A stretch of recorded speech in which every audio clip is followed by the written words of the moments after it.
whether you believe in magic or whether you believe in miracles, doesn't change the fact that you are still just a believer and participating in a belief system. A person that believes a magic trick that is performed by a magician is the equivalent of a person that believes in a miracle that was performed by some supernatural deity. And the reason I'm bringing all this up right now is because most of what we understand about the past is up for belief, speculation, mythology, and mysticism. For example, one of the greatest architectural structures on earth, the Great Pyramids in Egypt, are still centered around so much speculation. And the speculation is founded on the fact that what we are being taught about the ancient people, we are being taught that they are primitive people who weren't technologically advanced. Well, today, the whole purpose of my stream is to prove that not only were the ancient people technologically advanced, in my belief, they were more technologically advanced than we are today. And in fact, most of the modern technology that governs our world may indeed be ancient technology that has been reverse engineered. The theme of most world religions is a supernatural being or some sort of mythological deity that was on the earth performing supernatural miracles that regular humans weren't able to perform.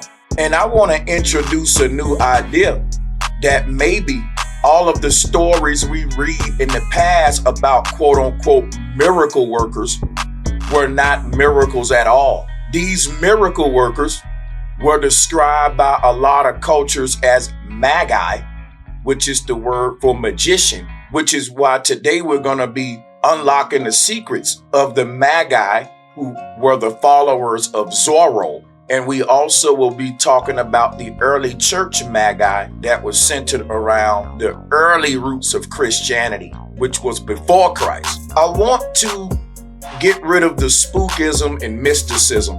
I don't think that we have to believe in miracles.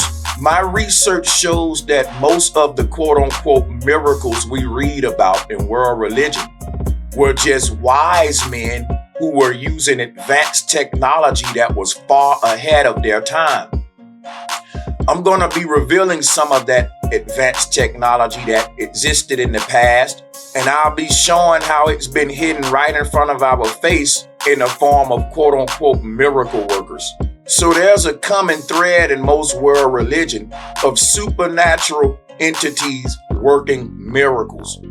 One thing we see in history when we start to study ancient archaeology and ancient structures, there's a lot of mysticism surrounding, like I said earlier, the pyramids, places like Kukulkan, Angkor Wat, and etc.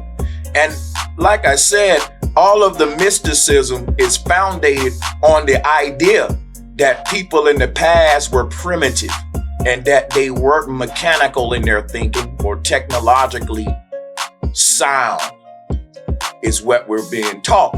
So when we look at these ancient, magnificent structures, there's a big contradiction when we look at these intricate structures. When we think of mechanisms like the Antikytherian mechanism, the idea that we're dealing with primitive people, now it comes into question. Historians do not really deal with the contradictions that's presented.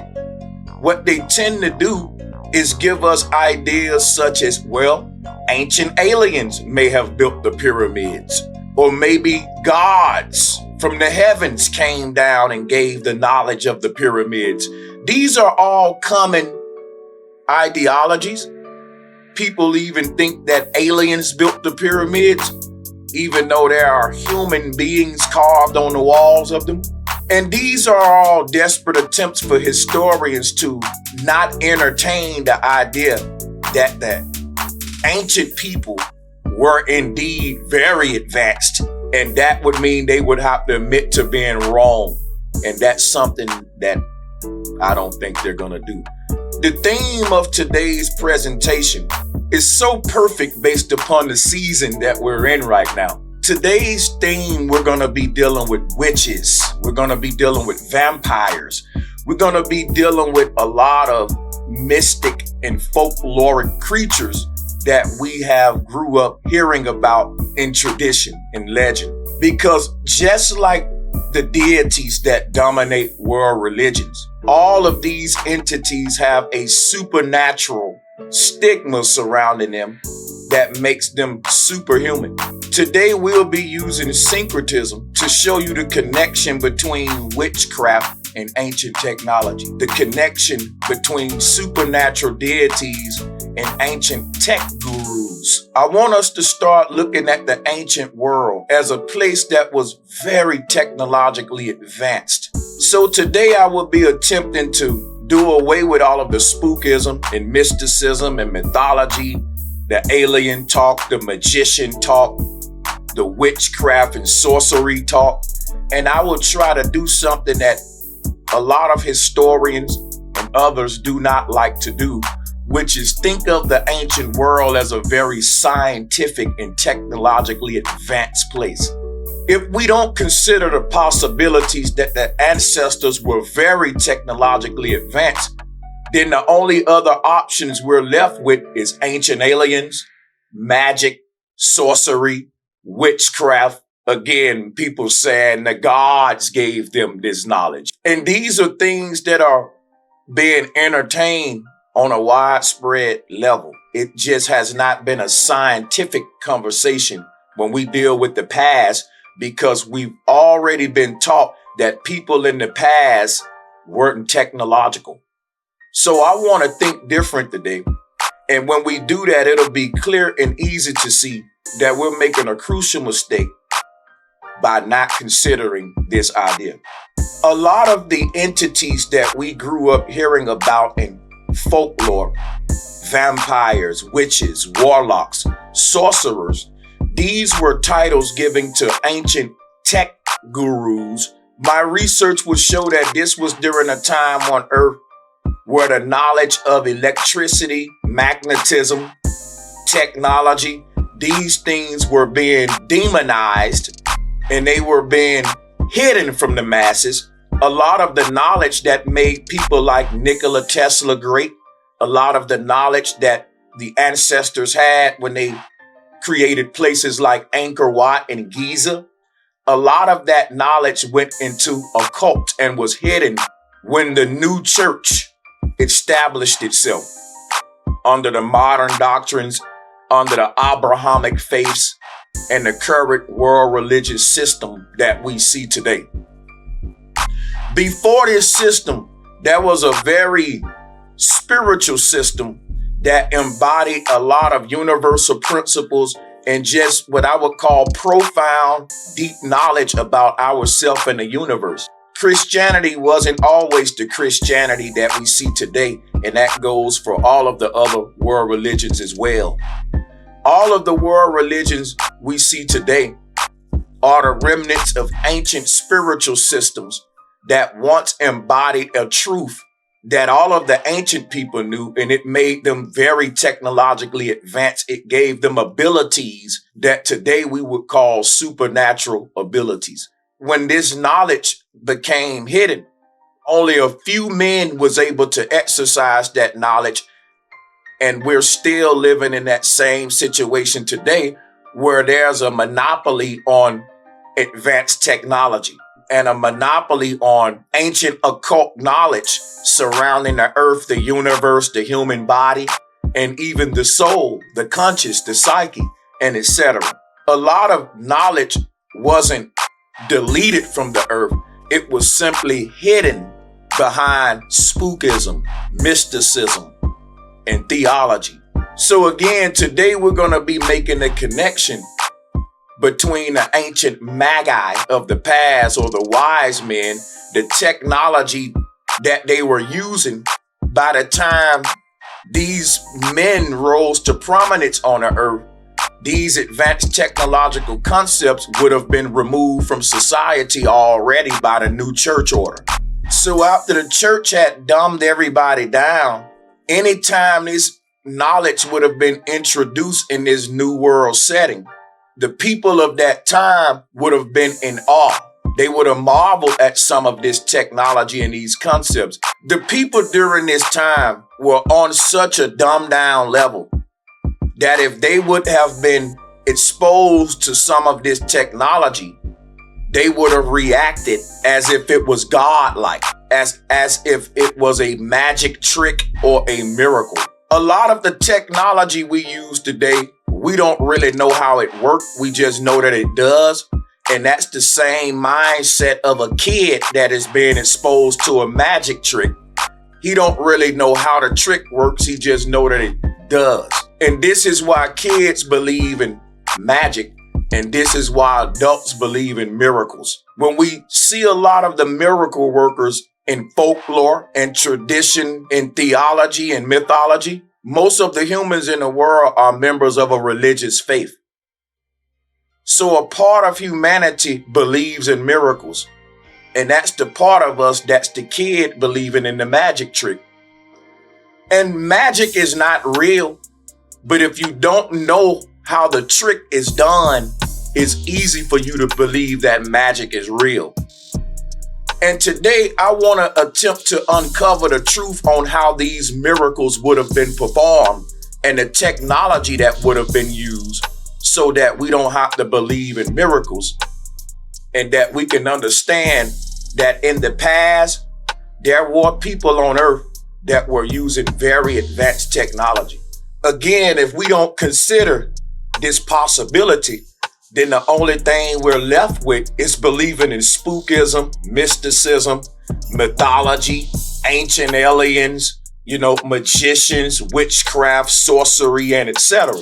If there's nothing new under the sun and history repeats itself, then the idea that the ancient people were technologically advanced is a very sound and reasonable idea. Because if history repeats itself, that means all of the groundbreaking technology that's being introduced in our time is just technology of the past resurfacing. The only way to prove that would be to go on a journey with me and let's investigate the past and see if we can find evidence of such technology. If there's nothing new under the sun, then what about all of the technology that we see in our world today? Does that statement go for it too? For those of you who don't know, my name is Sanchez, and I use syncretism to make the connection between ancient symbols and concepts and modern religious ideologies, mysticism, mythology, and much more. Again, today we'll be focusing on a lot of traditional folkloric concepts like vampires, witches, witchcraft, magic, and other known myths and legends as well. Because my research will show that all of these titles were just titles that were given to ancient men who were using technology that was being demonized by the church during that time. So instead of calling these ancient men tech gurus of their time, they called them sorcerers and witches. My research will show today that the original witch hunts of the world was to remove very advanced technology that was being used by our ancestors in the past, and to make this technology more controlled by a small group of men so that they can use it to control everyone else. There was a similar figure that went through the same thing in modern times, and his name was Nikola Tesla. During a time when the world was being reintroduced to electricity, the pushers and movers of the world demonized electricity all the way up into the point where they could harness it and distribute it to the world in a way that can make them rich, when Tesla's idea was free energy for everyone. Similar to that, this happened in the past before, to where the church wanted to get rid of a lot of these concepts until they was able to control them and reverse engineer them for their own control purposes.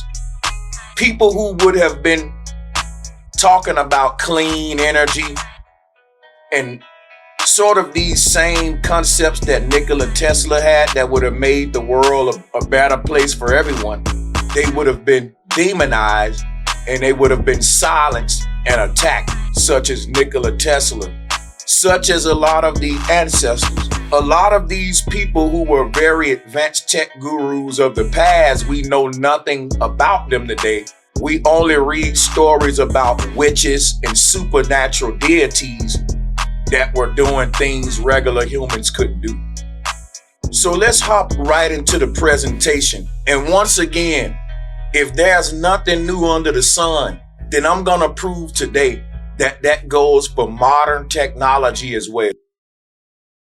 So one concept that we see in a lot of world religions are prophets leaving the earth. For example, Enoch was said to have left the earth without dying, that he went up to heaven without dying a physical death. A lot of people look at that like UFO abduction. A lot of people look at it like the ancestors had some type of spacecraft that we don't have today.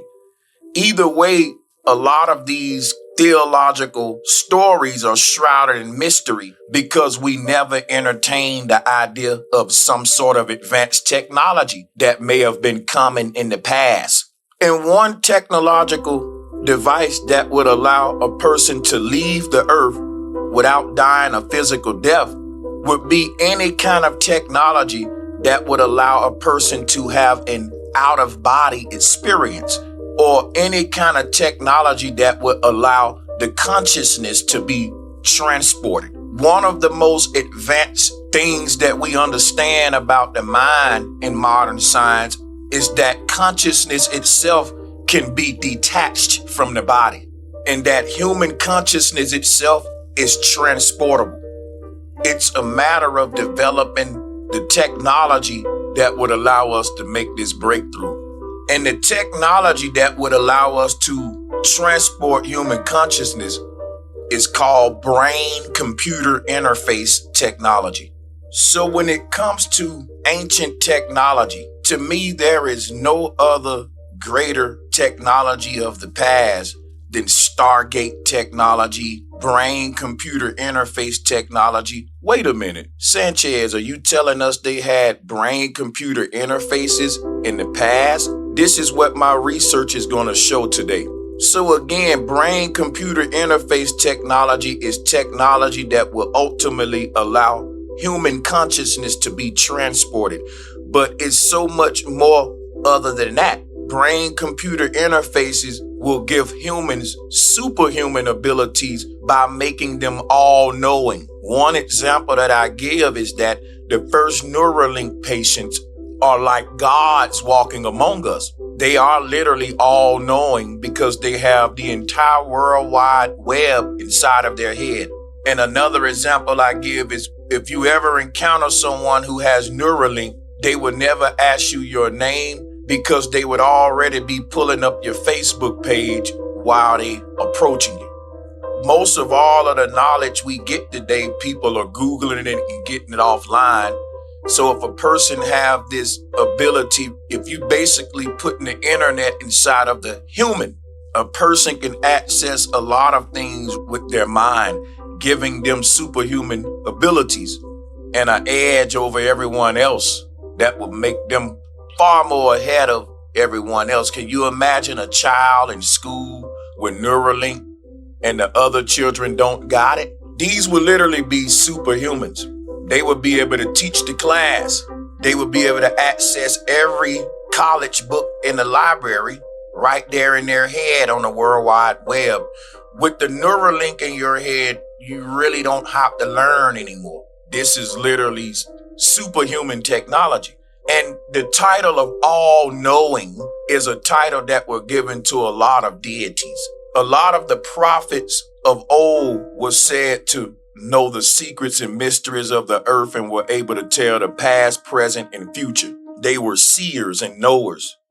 And I don't think that they were using magic or any kind of sorcery. I think that they were using brain-computer interfaces and that they had a worldwide web in the past.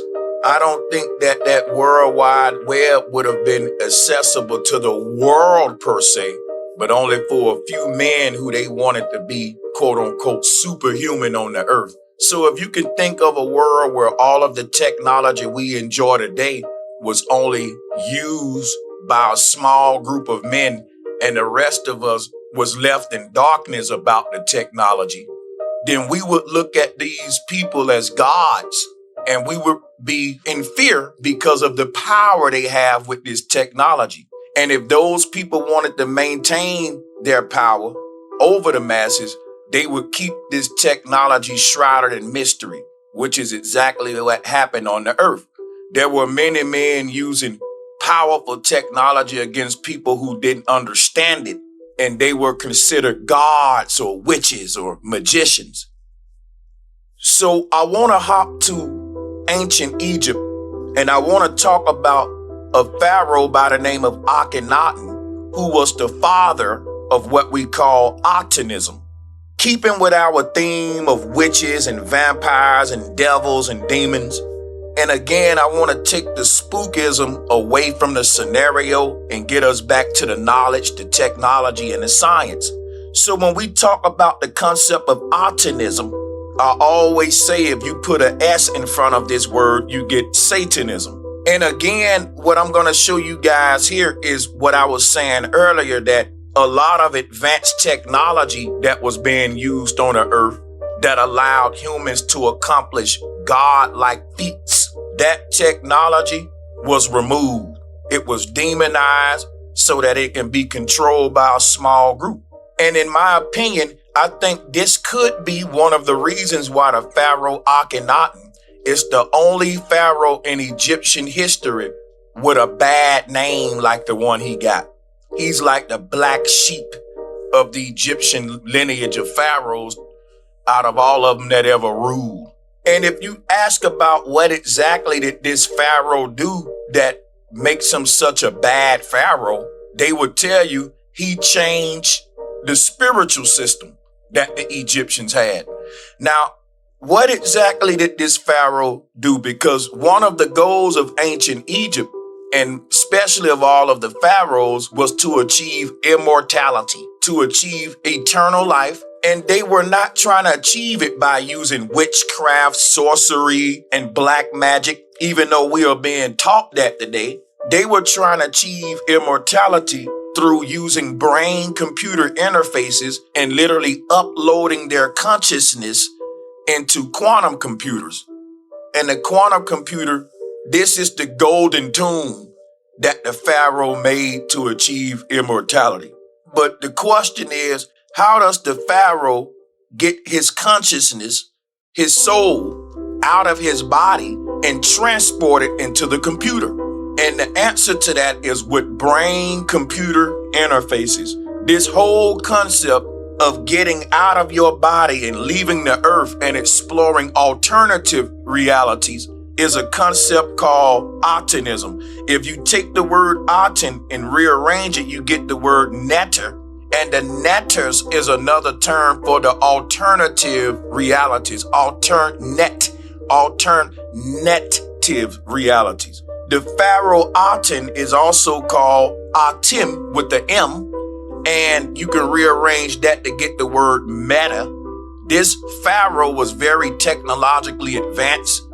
In fact, the witch hat is just another form of this pharaoh's hat, which is a brain-computer interface. If you look at the symbol that was used by this pharaoh and the symbol that they chose to use for Atenism, again, Atenism and Satanism is the same practice.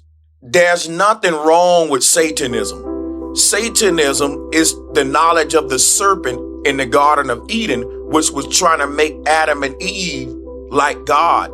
And that is the ability to get out of your body. The ability that God got, God can appear as anybody or anything. That's the ability that God has. God can be omnipresent. God can be omniscient in many places at one time. And technology allowed man to achieve that. And we're bringing that technology back to the earth today. holographic projections. With holographic projection technology, a human can be in 1,000 places at one time, and he can project a copy of himself into many different areas while he's in his living room. This technology was being used in the past.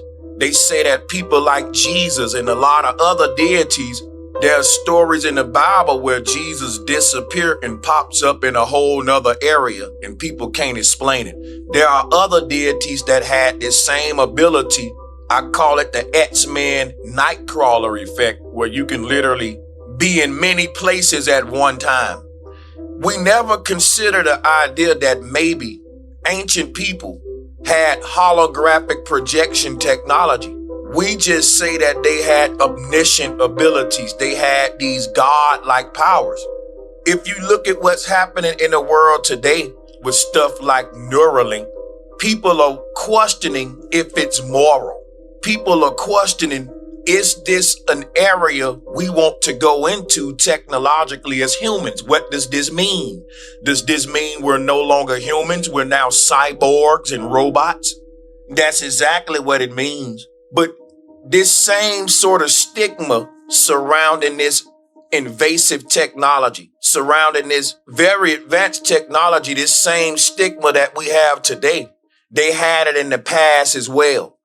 A lot of those people in the past that was introducing this same technology in the past, they was met with the same resistance that people like Elon Musk is being met with today. They were the witches of their time.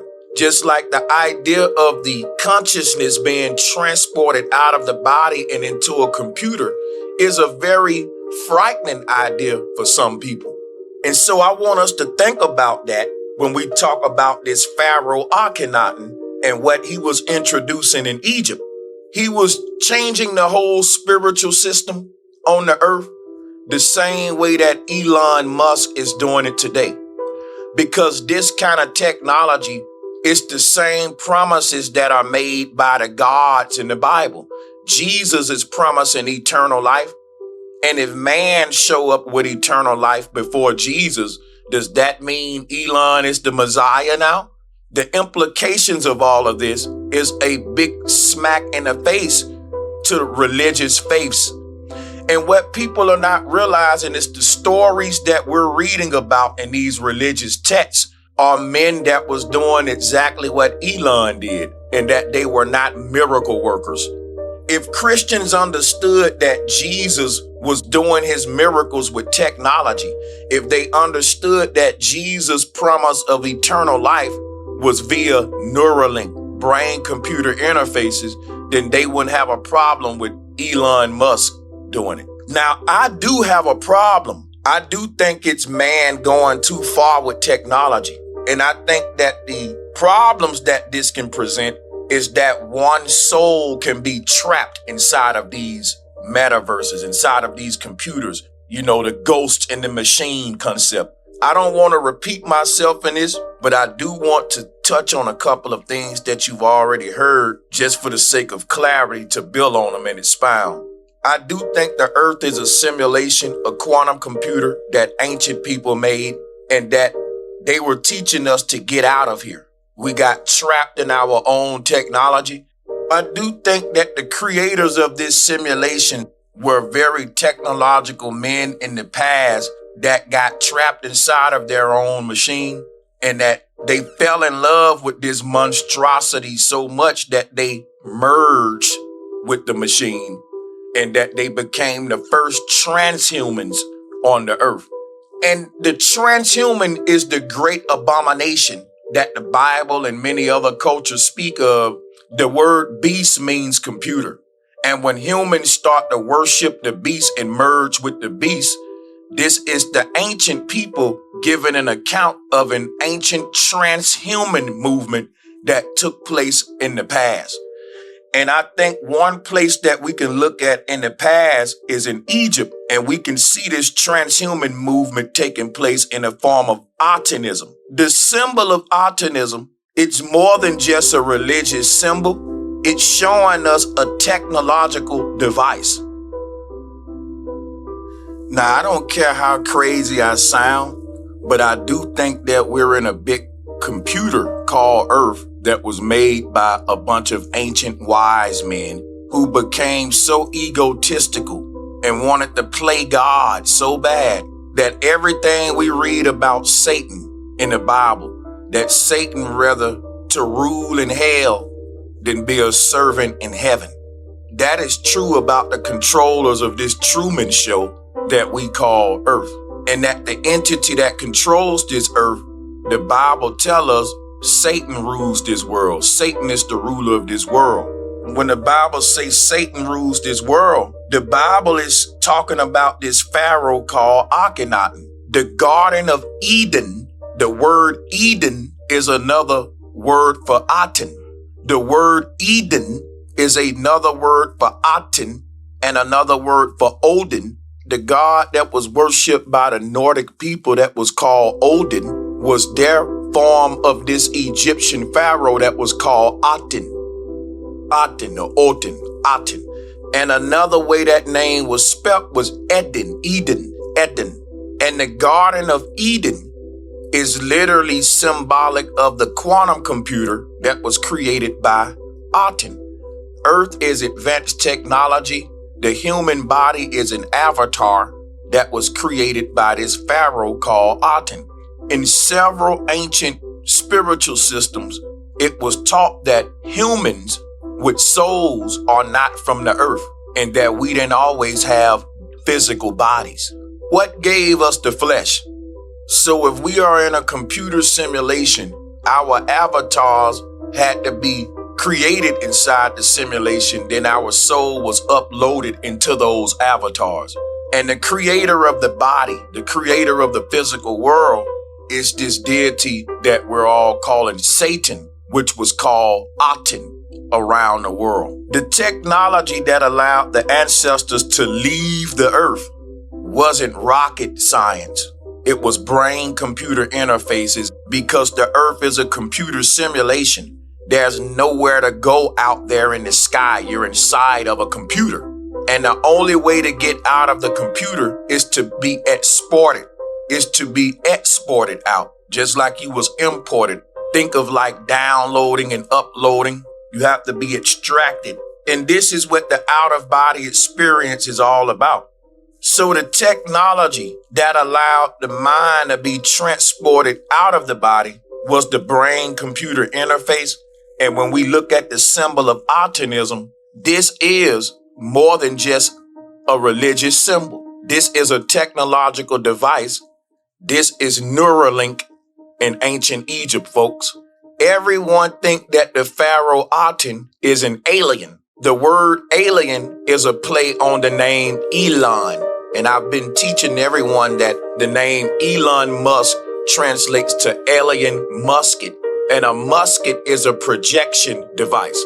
And the projection device would be the brain-computer interface in this case.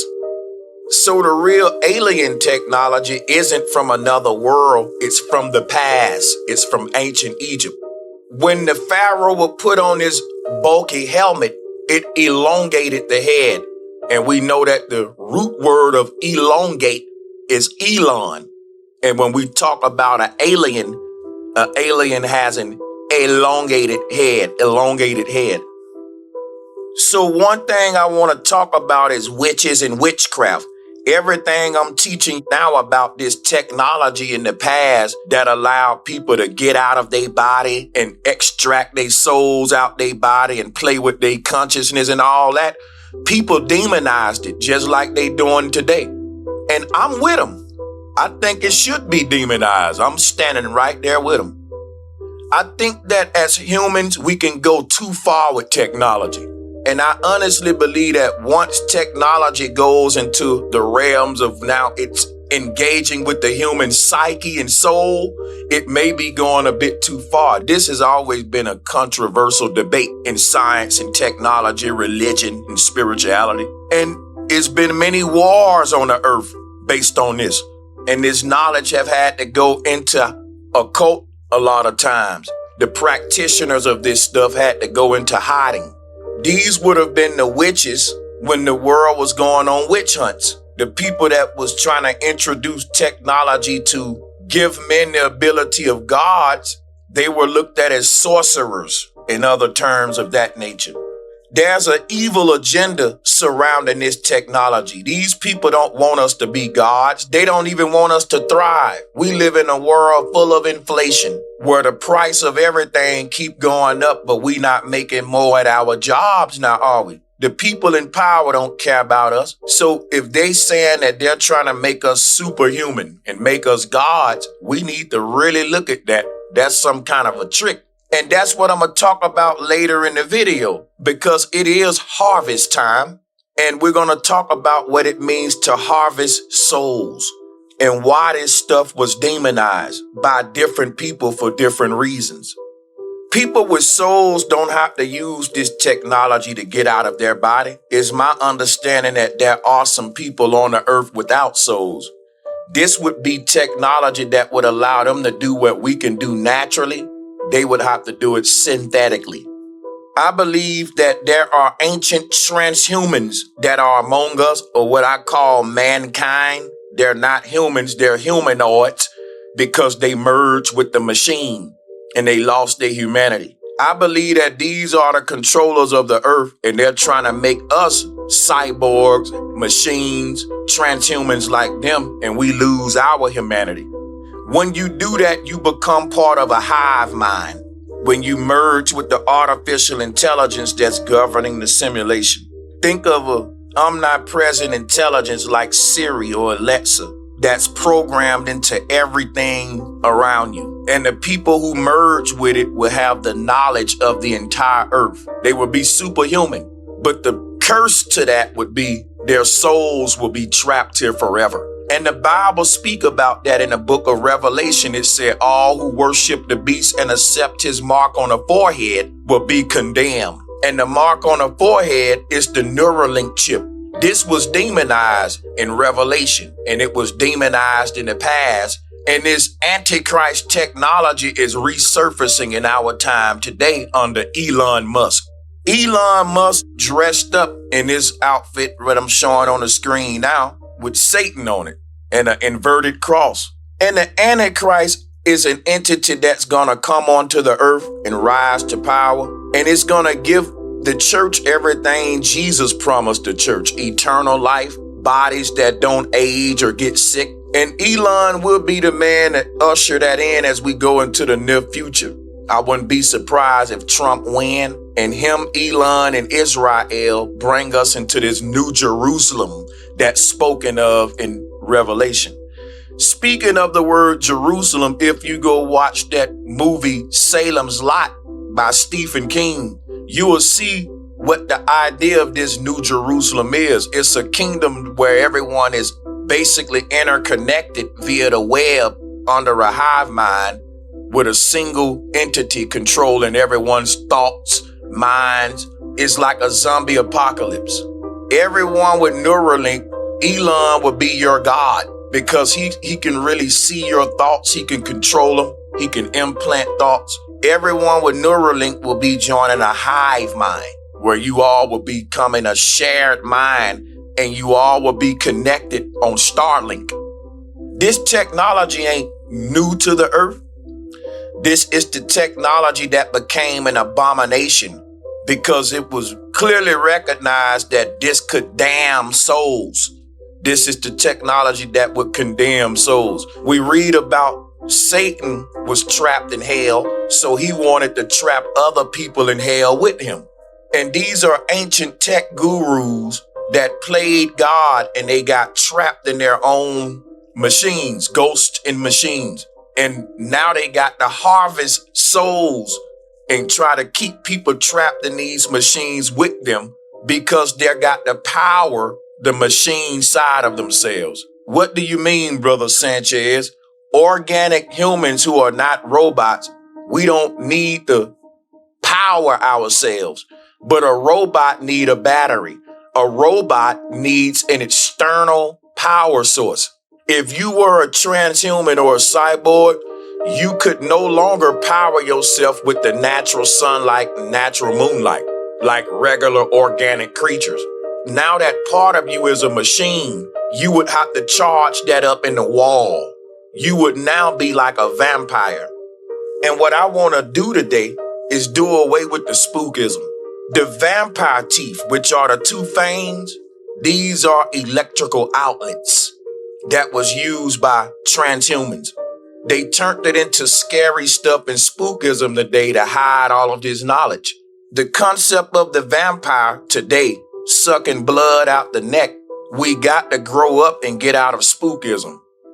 If we want to really make sense out of these folkloric concepts that come from the past, we got to think about the past as a technologically advanced place and use syncretism to make sense out of it and use Occam's razor. The first people that would have accepted the mark of the beast, the first transhumans on the earth, would have been vampires, not for blood, but for electricity. Now, this is what you got to realize. Humans are electric beings. We are being harnessed for our life force chi energy. As electric beings, we are emitters of pure electromagnetic energy.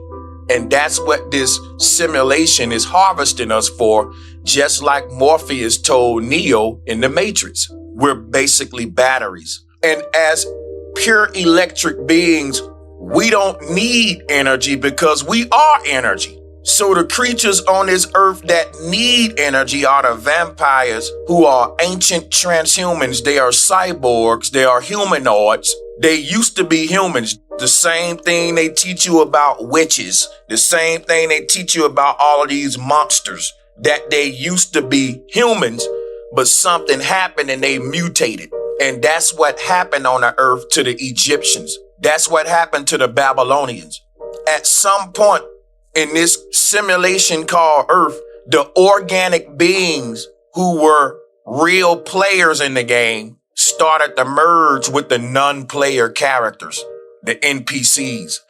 And once the real players started to merge with the non-player characters, they can't exit the game.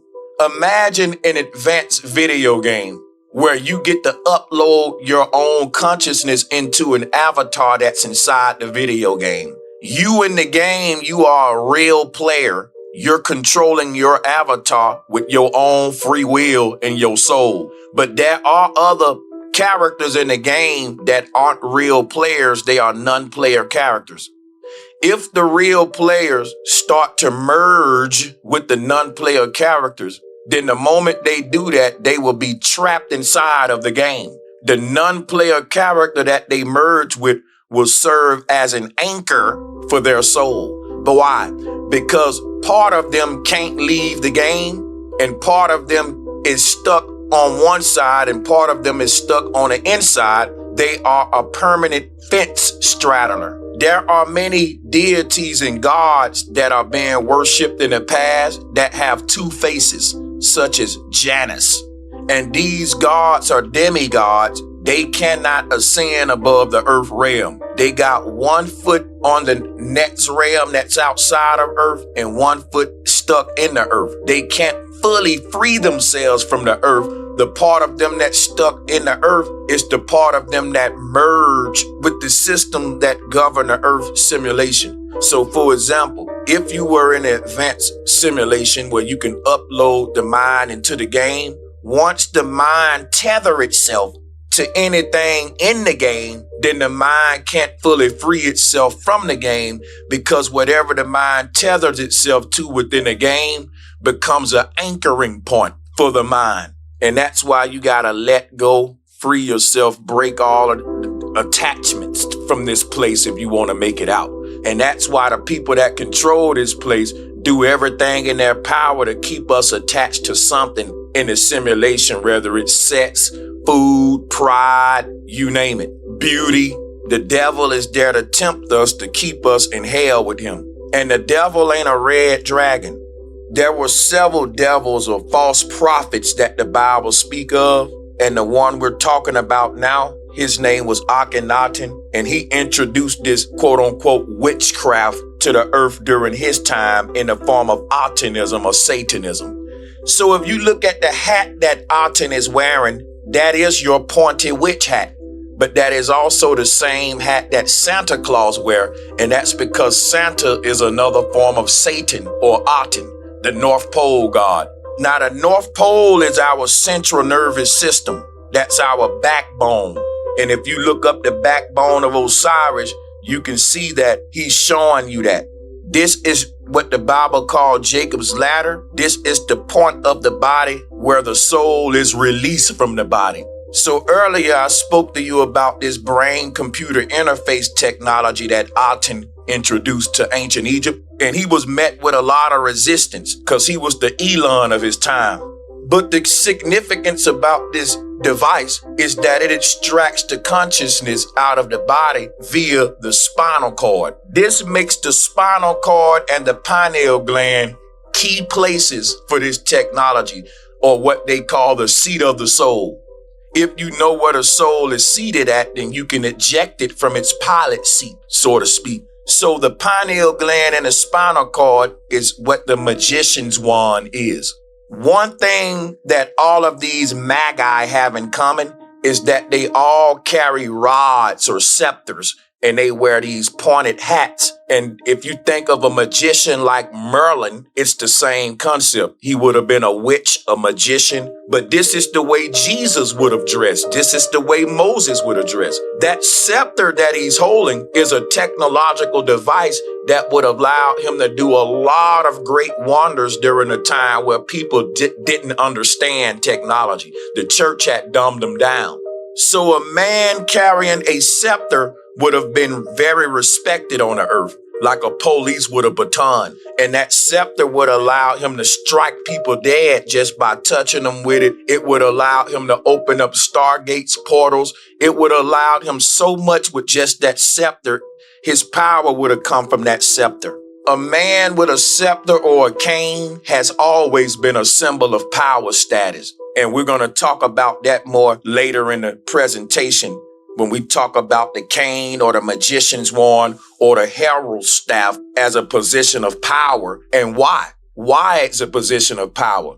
It has always been that way, because even a police with one of those ass sticks, when he whip it out with the electric ball at the top and it go to crack in the air, I've seen brothers get in check when that come out, man, because them things hurt. It literally gives them power. And if you would have had one of those back in the ancient day, people would have feared you like a god because they didn't understand technology. So we see gods like Zeus holding a lightning bolt, but Zeus is personifying any baron or esteemed man in the past. He would have walked around with a rod or a scepter like the Pharaoh, and he would have been able to chastise people with it. Just like back in the South, white men walked around with canes like pimps, like the Jewish barons. In early America, it was normal for corporate men and men of status to walk around with canes, and men of lesser status, like slaves or black people, they would beat you down with that cane. And that was one, to not only beat you up and do harm to you physically, but it was a very embarrassing social gesture to be whipped with a cane. Men of high status would keep a cane on them, and they would use it against men of lower status in society. And the history of that goes all the way back to the wise men and the Magi of old times, the witches and the magicians, as they call it. So we had witch cults that were starting to be formed on earth. And what would have made you a witch would have been if you knew anything about technology, electricity, if you can work with circuits and wires. There was a time on earth where that knowledge was so rare because of what the church did that the few people had to shut up and go into hiding. So the witches started to form secret societies. And not all of these societies were bad. Some of these secret societies were dedicated to making this knowledge common again on the earth, just like what Nikola Tesla was doing. Tesla wanted everyone to know this knowledge. He didn't want it to be shrouded in mystery and called witchcraft and all of that stuff. He just wanted it to be understood. And he felt that if humans understood this advanced knowledge, we would use it for good. Now, there are a group of people that want to use it for bad. They don't want nobody else to know it but them, and they want to use it against everyone else to control the world. And those were the people Tesla was going against. Tesla was fighting a war of good and evil that have been fought on this earth ever since ancient Egypt, which is why I'm starting there. This war broke out in Egypt between the good witches and bad witches. Because a witch is anybody that knows the knowledge of electricity or magnetism. Regular people would have put you to death. Most of the world, after what the church did, they were in a very low IQ state. There was a reset on the earth where the knowledge was erased. And the few people that had it had to go into hiding, because the church taught the whole world that if you see people playing with electricity and doing all that stuff, those are witches using magic. You should stone them to death. And this made people go into secret societies with this knowledge. And it's just now coming back out, but it's being brought back out to control us with, like I was said, by the dark order, by the dark forces who wanted to use it to control us with, by Tesla's enemies. Which brings me back to Elon Musk. He got some nerve calling his company Tesla, when if Tesla was alive today, he would be one of Elon Musk's biggest enemies. So the knowledge that Elon Musk is bringing to the earth is the knowledge of this ancient Pharaoh. Now, some people may even say he may be the reincarnation of this Pharaoh. Sanchez, why would you believe such a thing? I believe that the Egyptians achieved immortality, and that this Pharaoh Aten achieved just what he set out to do, and that his spirit is among us right now, and it's been on the earth for thousands of years. And even theologians and biblical researchers will tell you that the Lord is among us. The Lord dwells with us in the flesh. One of the famous terms used, the Lord be with us. See, the truth is hidden right in our face. The God of the Bible don't dwell in heaven. He dwells on the earth among men. He's a demigod in the flesh. And what they're calling God is an old Pharaoh who was the first transhuman of his time to connect with Neuralink. And then he basically started his own cult, like what Elon Musk is about to do. Well, half of the world followed him into a computer. And we read about this, about the war in heaven, that most of the angels in heaven followed Satan when he got casted down into the earth. And that's downloading your consciousness into the computer, the fall of Satan, the fallen angel. We're all fallen angels. But the beauty of me and you, we haven't merged with the machine yet, so your soul can still make it out. There are ancient people who created this thing. It's too late for them. And all of the new souls that come here, they want to harvest them and keep them in ignorance and keep them stuck on the earth with them so they can have an energy source. So this technology that Elon Musk is bringing to the earth is indeed what they would have called satanism. And if you take the Tesla logo and flip it upside down, you get a devil's trident. If you look at the other symbols associated with Elon Musk, such as the Neuralink logo, this is the symbol of the serpent, people. This is the number 8 for infinity, which is why I want to talk about Atenism, which is Atenism. Yes, like the number 8. Because the number 8 is a symbol of recycling the soul forever and ever. This is the trick of the serpent. So if you look at the Ouroboros, this is the serpent that everyone was worshiping on the earth before Christ. Before Christ came to the earth promising immortality to his followers, this serpent did. The first form of Christ was a serpent on a cross. And before the serpent on a cross, it was simply just a serpent wrapped around a tree, the tree of life, with the serpent wrapped around it. So let's simplify that for you. The snake on the tree is Christ on the cross today. Today we are in the same system that Aten created in Egypt. But instead of the snake on the tree is Christ on the cross. Atenism ain't dealing with a number. It's dealing with 8 as a symbol of infinity. 8 as a symbol for handcuffs. If you think of handcuffs, handcuffs make the number 8 because this simulation is a prison for the soul. It's handcuffs for the soul. If you think of virtual reality goggles, that is called the veil. We are in a simulation, and the eyes that your body have are like virtual reality goggles for your soul. It's keeping the soul from seeing the real world, and the soul can't see the real world beyond the veil of the body. So in order for us to see the real world, we have to have an out-of-body experience because we inside of a simulation, and the body is like a gamer suit, keeping us from seeing the world outside of the simulation. So in order to leave the game, we got to leave the body. So that's why this number 8, it looks like handcuffs. It looks like virtual reality goggles.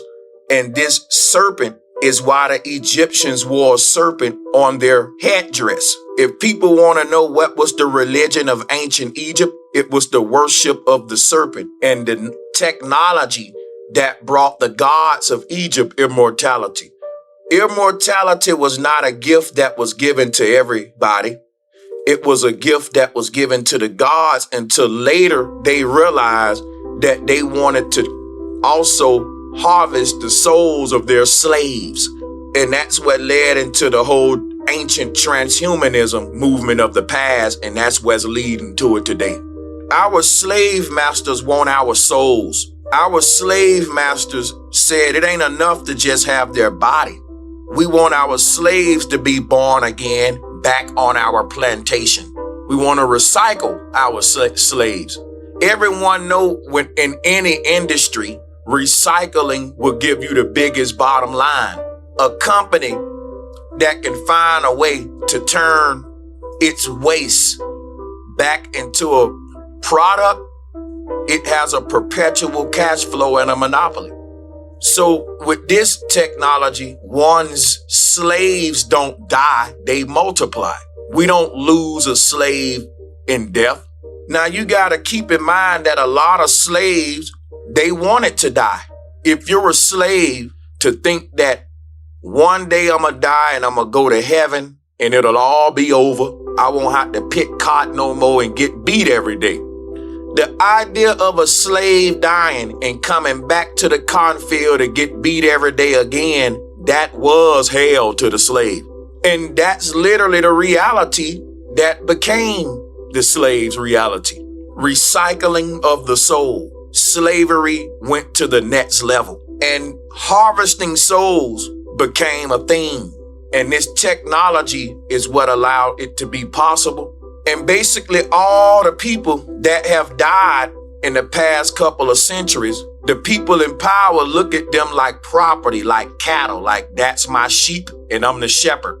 And when these people die, the Bible tell you that they wait in the earth realm until Christ come and raise the dead and claim all of his people. This is perpetual slavery. One thing I want to point out is that a lot of these folkloric concepts we get in spooky movies and stuff about witches and all of that, there's some scientific, technological implications to this stuff that I'm pointing out right now. And the reason they hit it with a bunch of spookism and demonized it and called it witchcraft is because the witches of the world wanted to use the knowledge against us. They don't want you to know it, but they want themselves to know it so they can use it against you. And that's what the magicians do. The magicians don't want everyone to know the trick.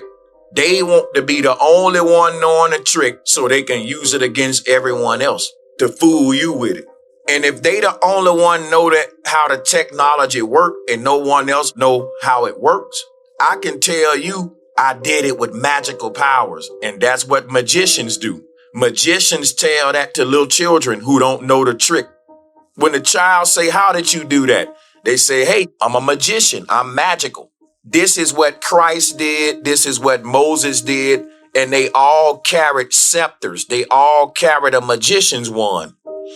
These were tricksters or false prophets. They were not real miracle workers. They were ancient tech gurus that didn't want people to know about the technology so that they can use it to be rock stars and gods and deities. because if everyone knew it, we would all be equal. It reached a point on the earth where these witches or these gods, I believe that the masses started hunting these people down.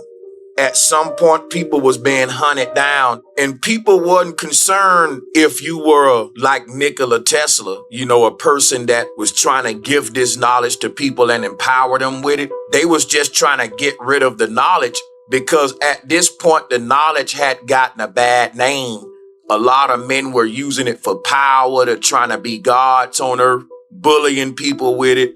It probably would have been a hard thing to make a good argument for this technology at some point, which is, in my opinion, why this knowledge, it was deleted off the face of the earth. It went into secrecy, into occult practices. And a lot of what we know about this knowledge is all into mysticism, spookism, monsters, and supernatural deities.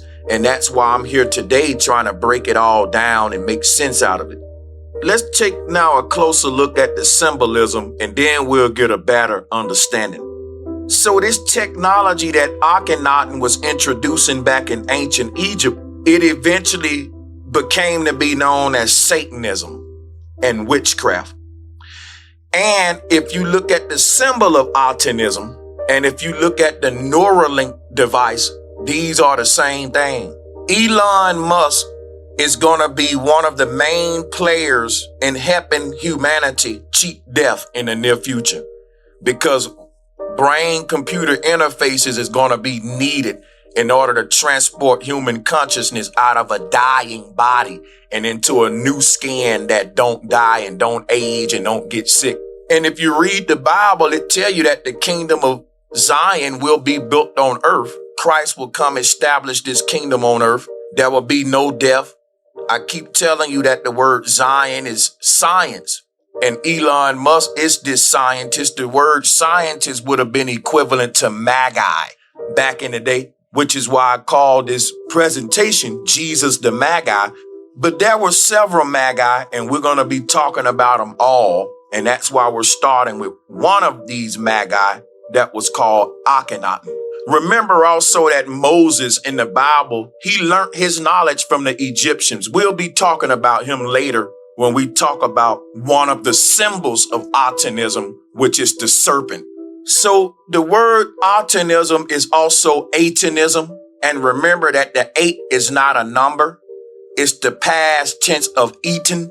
And when a soul is siphoned into a quantum computer via brain-computer interface technology, one can say that the soul is being eaten up. And that's why they say that Saturn eats up the soul. But the word Saturn is the word Satan, which is this Pharaoh Akhenaten. And again, the devil's trident are just the prongs of the Neuralink. Remember that Santa is another word for Satan. And Santa's full name is Santa Claus. They changed the spelling, but Satan has claws, C-L-A-W-S. These are the prongs in the Neuralink technology. These are the vampire thief's fangs. All of this stuff about the devils and vampires and monsters, they were demonizing technology and tech gurus.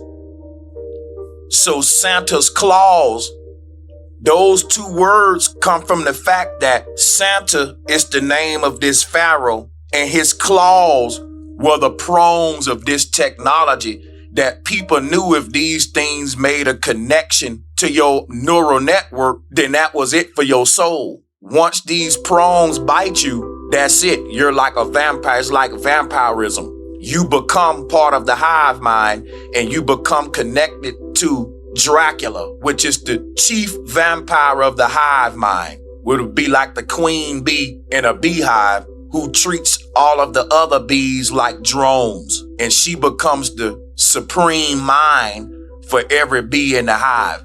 And if you look at all world religion, all of these gods is saying, let the mind of Christ be in you. The true creator gave us all our own mind. And the true creator ain't an Indian giver. The true creator wouldn't give you a beautiful mind of your own just to tell you not to use it, to let this other person's mind be your mind. That is a demigod that's trying to recruit you into a hive mind. And basically all of the world religions are under the spell of this demigod. And the Bible tells you in the book of Revelation that the entire church is going to be tossed into the lake of fire with the false prophet and the Antichrist. Even the Bible tells you that all of the followers of these religions are going to go to hell. Because the Bible is basically telling you, don't be deceived in the book of Revelation. Let the people with the eye see and the man with the ear hear. Jesus taught that we were gods and the kingdom of heaven was within. There are many different Christs speaking in the Bible, and it can be very confusing.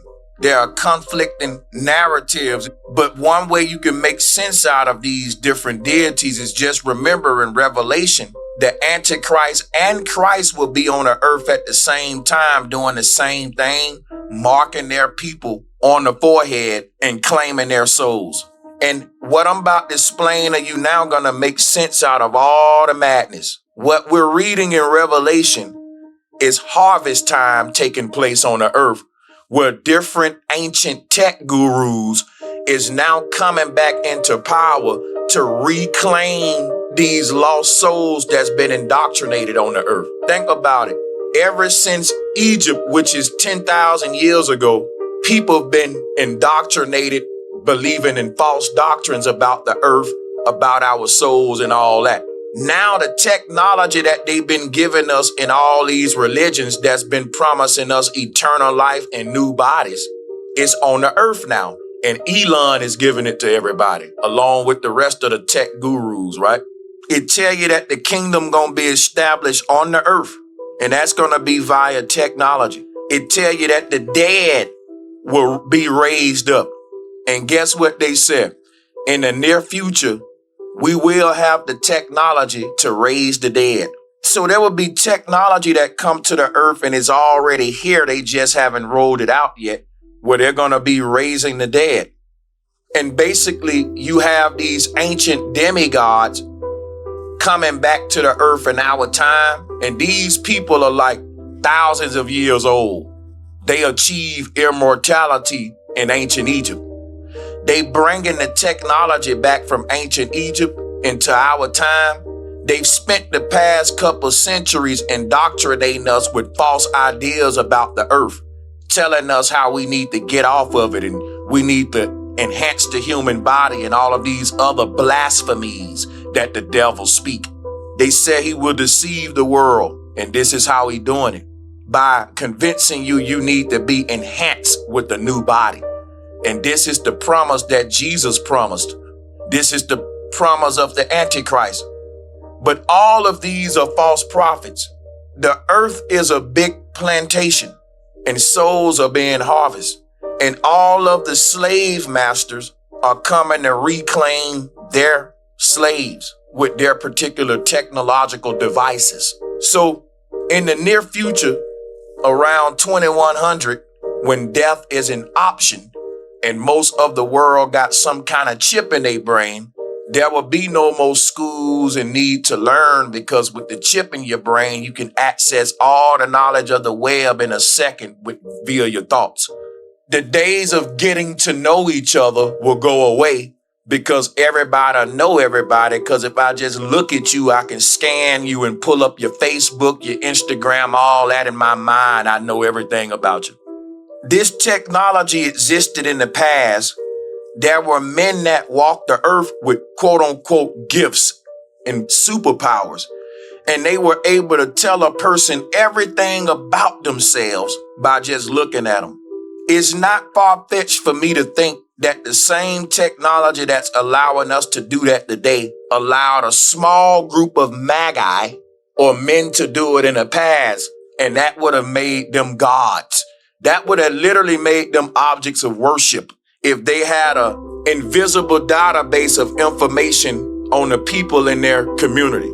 They had a secret worldwide web where they can store information on something like a Facebook or something and access it via a Neuralink computer chip on the brain.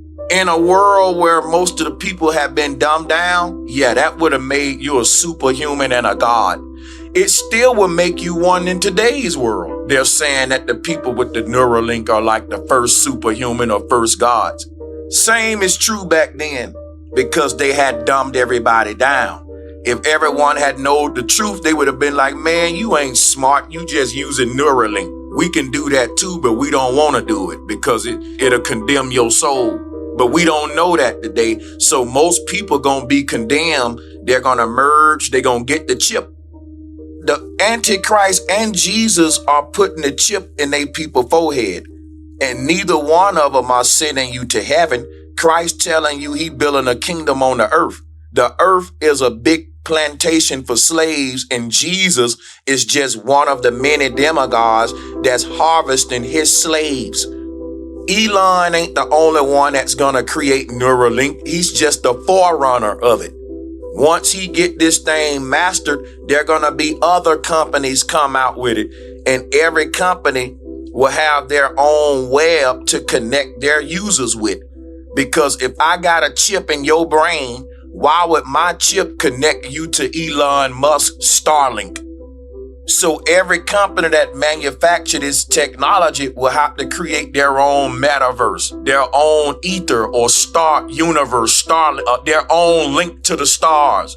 And each of these stars will be like a gateway into a metaverse or alternative universe. This is ultimately what Starlink and Neuralink will be used to do in the near future. But they know we ain't ready for that yet.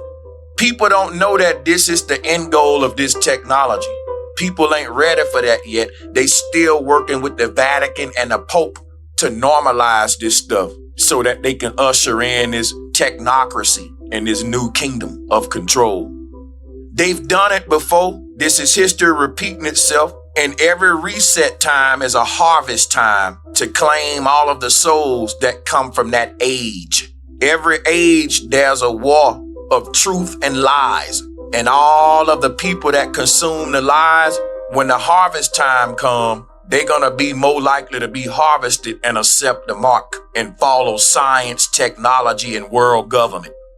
All of the religious organizations are in unison with the state and the world powers, which is why the churches of the world, even in the book of Revelation, it said that they will eventually follow the beast in science and technology. So this Pharaoh's technology, people started to demonize it. So if you look at the symbol of Atenism, you will see it's not just a symbol. It is a technological device. It's the Neuralink technology in ancient Egypt. And if you look at this Neuralink technology and the symbol of Atenism, this was called witchcraft. And these symbols became the broomstick that the witch used in modern folklore traditions like Halloween and all of that stuff. But there's a history and truth behind these folklores and symbols. So the witch with the broomstick was really the Pharaoh Aten with the Neuralink that he was introducing in the ancient world. And that's why the witch have on the same hat that Aten have on. And if you look at pictures of Osiris, who would have had this same knowledge, because all of the pharaohs achieved immortality with this technology, you will see that a lot of these pharaohs depicted themselves green, because the transporting of the soul take place via the spinal cord. When the soul has been extracted from the body, it's been extracted via the spinal cord. But once it leaves the body, it leaves the earth via the earth's spinal cord, which is the North Pole. And if you take a look at how energy leaves the North Pole, it leaves it via the Northern Lights. Now, the ancestors said that the Northern Lights were the souls of their ancestors returning home, and that each streak you see was a spirit, and they called that a Nagini, a serpent deity. That was the symbol of the Kundalini, or human consciousness leaving the body and ascending out of the simulation. When a person was making their ascension, they painted them green to show that they were now in their God body, which was as a Kundalini, the Kundalini energy or serpent energy, a green streak in the sky or a ribbon in the sky and one of the lights that we see at the North Pole. These streaks of light behave like individual snakes on the ground. Is nothing like it. You have streaks of light moving as if they have a consciousness, and you don't see light behaving this way anywhere else on Earth, which shed a little truth on what the ancestors saying, that these are indeed souls that left the body. And that energy will be like a serpent, a flying serpent, which ascends out the earth and goes on into its next body, into its next experience.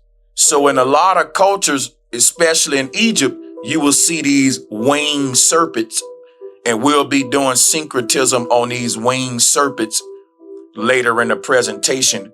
So right now we're showing you how the witch broom is not a broom that we sweep the floor with. That is just modern folklore giving the witch a broom to hide the technology that the real witches used in the past. And again, that technology was Neuralink. And you can see why they gave her a broom to symbolize that technology, because the Neuralink technology looks like a broom. So the witches didn't leave the earth by flying on a broomstick. The witches left the earth by using Neuralink. This is the knowledge of the serpent, or what they call the serpent wisdom. The knowledge that the soul is transportable, that the kundalini, the serpent within the human, the chi energy can be extracted from the body. That serpent wisdom was the knowledge that got Adam and Eve kicked out of the original Garden of Eden. And this was when we existed in paradise before we fell into denser bodies. The serpent represents Neuralink technology that we created in our base reality. When we read the story of the fall of man, it's the story of how we terraformed our original earth, and we created these simulations. And now the only thing that exists in our base reality is a bunch of sleeping gods. And those gods got to wake up from their own simulations and creations that they created and that they forgot that they made. There are beings inside of this simulation that don't want us to remember. They don't want us to wake up and claim our inheritance as the creators, as the writers of this program. And they want us to be trapped in here. To them, ignorance is bliss. They get to rule over all of the ignorant people here. But if everyone wake up to this knowledge, we'll all be equal. And there are some demigods, ancient transhumans, that are in this thing that don't want no one leaving. They've turned it into their little paradise based upon keeping all of us deceived. And they get to be rock stars, so to speak, in their transhumanized state. So you got to think there are beings among us that are part human, part machine. Because of that, they are now dependent on an outside energy source to power the machine part of themselves. An organic human don't need to plug into a wall and charge up like a cell phone. But if you were a cyborg or a transhuman, you would need to draw energy from an outer source. And I'm telling you that the first aliens on the earth didn't come from outer space. They were humans just like me and you, but they started to fuse with machines and incorporate technology into their biology. And they became ugly abominations. They cheated death. And just like a vampire, these cyborgs start to stick their tentacles, their fangs, their Neuralink prongs into other victims and turn them into cyborgs. And once you become a cyborg, then you now need to steal energy to power your machine half. These are the real vampires. People may laugh at what I'm saying, but remember, the only other alternative option is you really believing in Dracula. You really believing in vampires. And I'm trying to do away with the spookism and belief systems and go to something that we can see happening today in our world. So I believe that these cyborgs, these humanoids, started to increase in numbers. And the more that they increased in numbers, the more power that they needed. And the more they had to create technology that would allow them to harness more energy. And here we are today in the same situation. You got to think a creature that's half human, half machine. The human part of this creature will still age. It'll wrinkle. It's susceptible to disease. It's still aging. And that'll go into organ harvesting. If you watch the movie Salem's Lot, they'll teach you a lot about the organ harvesting that the vampires do, but they don't teach you about the energy harvesting, the soul harvesting. If you are an immortal being, part of you is human, part of you is machine. For your machine side, you just need a constant energy supply, and that is achieved through soul harvesting. The human part of you will eventually age, organs will fail, and that will lead into the organ harvesting. So it's two things that's needed: soul harvesting and organ harvesting. And that's what keeps these vampires and archons alive. And these people can live for thousands of years. If an organ start to fail, they can just swap that organ out. If anything on their human side start to fail, they can replace it because they have organ harvesting. They have an endless supply of organs and blood and anything that a human would need. And they also have an endless supply of energy based upon the knowledge that Nikola Tesla taught them.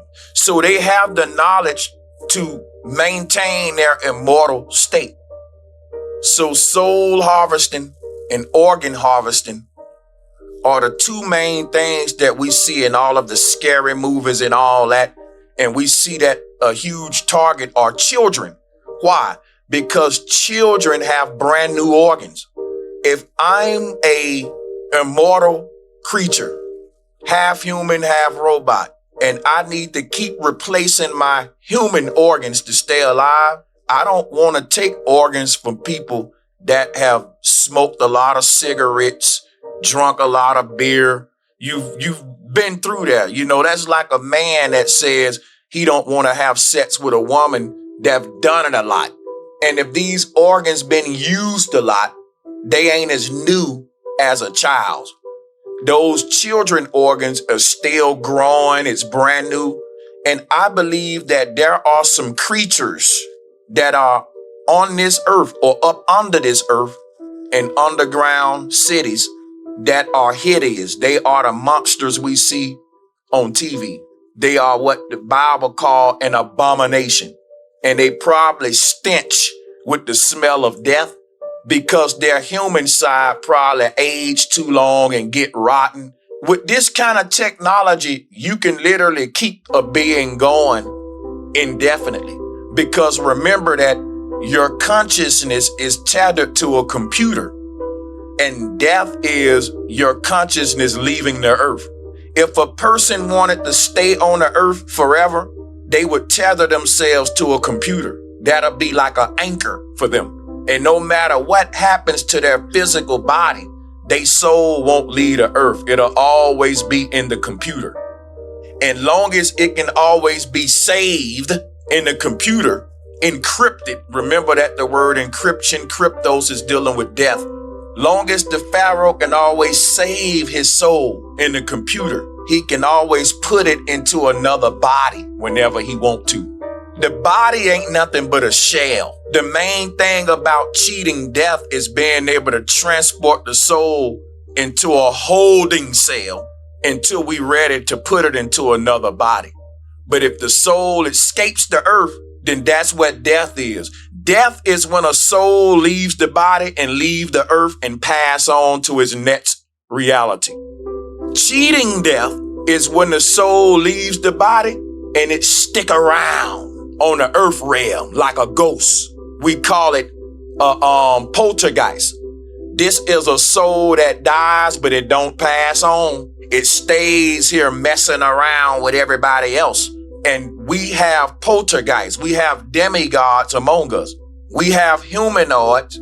These are souls that didn't pass on. They left their body, which could technically be called death, but they cheated death, allowing them to stick around this earth realm, and that gives them the option to even enter a new body and come and play the role of a politician or a president. And the earth is the devil's playground for this reason, because the devil are souls that have technology to transport their consciousness in different bodies. And they all exist as a hive mind, and the technology that allow them to achieve immortality is given to them by the chief priest of the hive mind, Beelzebub, Lucifer, or today that would be Elon. But there are several of these deities controlling their own little hive, just like there are many beehives with their own queen bee. And this explains why the symbol of early Christianity was a beehive and why the symbol of Freemasonry is a beehive. The people that selling their soul are literally agreeing to merge with the ancient artificial intelligence that Akhenaten and the dark priests of the old days merge with. And what they get in return, they get to be rich, famous, powerful, but they no longer are themselves. They're now one with this entity. He can see their thoughts. He shares the body with them. They're literally two in one. It's like a king sliding over in his throne and letting another person sit in his throne with him. Now you got two people in one throne. That'll be an uncomfortable position, but that's the compromise that they're doing in order to rule on the earth. This is what these archons are. They are humans that had 100% soul in them, and now they only have 50% of their soul. They sold the other 50% to tether it with the machine, with the artificial intelligence, or the god of this world, this simulation, the CPU, which is the beast.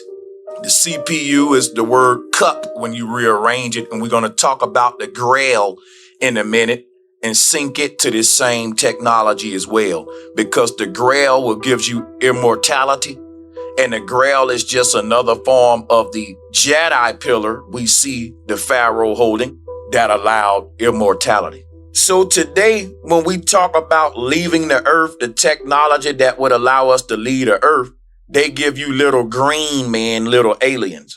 But the original green men that had the technology that allowed us to leave the earth were the pharaohs and the prophets of old. And this is also who they call in the reptilians. These are humans that became too technologically advanced. They became too smart for their own good. So these green deities aren't aliens or witches.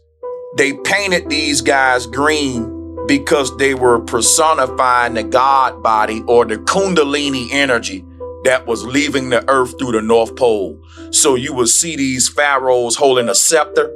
That scepter represents the North Pole, no different than Jack and the Beanstalk, him holding on to the beanstalk to ascend up to the heavens. The pharaoh with the scepter, that's the beanstalk that represents the central nervous system and the technology that allowed the pharaoh to ascend and become an immortal. All of this was called witchcraft. It was the abomination of the Egyptians and the Babylonians. This was the great abomination on the earth. A creature that has been on the earth as long as these guys, if you can see them in their original form, you got to imagine how ugly they must be. And this is the same folklore concept that we see surrounding witches. They say that when a witch appears to you, the witch appears to you like a beautiful human, a beautiful man, a beautiful woman. You would think nothing wrong because the witch got the ability to shapeshift. And that's something we've always read about the devil, about the archons, shape-shifting ability, about the people in power. And that's the ability to be more than one person at more than one time. One day I can be this person. One day I can be a totally different. I can shift my identity and shape. And what's the technology that would allow a person to have that ability? Neuralink technology. Because Neuralink technology means it's possible for two people to body swap, which was an ancient practice that was commonly spoken of. But today when you hear about it, they say it's magic, it's pseudoscience, it's folklore, it's mythology, or either it's witchcraft, it's Satanism. And body swapping is when Just say you got a man and a woman, a couple, and the man and the woman swap bodies, or two people swap bodies. My soul go in your body and vice versa. This was a common practice. People spoke about this as if it was a real thing on the earth, and we just shoot it down like it's a bunch of hearsay and nonsense. But if you think about it, body swapping is an ability that's coming back to the earth with Neuralink, and that'll be possible by 2050. Once we're able to extract consciousness out the body, which we already know how to do that, they just waiting to get the world ready for that, then people will be able to body swap. You can be whoever you want to be with this technology. Somebody can say, I want to be you, bro, Sanchez. And you can say, man, I always looked at you and wanted to be you, nigga. And instead of a world where we're making everyone happy with being themselves, we're creating a world of cheat and just say, well, you can be who you want to be, and you still won't find happiness. The only true happiness is embracing the truth of who you are. Everything else they giving us is the trick of the devil on the earth at this time, bringing back the same society that got the Egyptians and all of them condemned and trapped here. So these abilities that we say the archons have, they achieve it through technology, body swapping, aka shape shifting, playing multiple characters. That ability is achieved with Neuralink. All of these abilities are achieved based on one principle, that consciousness can be transported from the body. And also, we can't forget about holographic projection technology, which allows a person to be in multiple places at one time. All of that's coming to the earth. This was the technology that became common in Babylon and Egypt. And it created a situation that one can describe as a apocalyptic reset on the earth. And the fact that that same technology is resurfacing today and we're seeing apocalyptic events happen just goes to show you that I must be right. Because the technology we're talking about, it also gave man the power to control the weather. So whenever we see the technology of immortality, of brain-computer interfaces on the earth, it is accompanied with bad weather and apocalyptic environmental scenarios. And if you look at what's happening in the book of Revelation, this has been a common pattern on the earth. And I'm seeing it right now, even with my own eyes. So the Bible ain't prophecy. People know what's going to happen because it's already happened before, and because history repeats itself and there's nothing new under the sun. And people have already picked up the pattern that every time this technology reappears on the earth, what comes with it is bad apocalyptic weather. Because when man go to tampering with this technology, he also cracked the weather code in geoengineering. All of this technology is based upon vortex energy, and this is what allows a gateway to be open for the dead and the living to connect with each other and share the same space. There will no longer be a barrier in between the living and the dead in the near future. Death will be a thing of the past with the technology we got. And this is what's being researched in places like CERN, which is why the logo is 666, the number of the beast. And we can see that the symbol of the beast being a serpent is the Neuralink technology. All of these are interconnected technologies.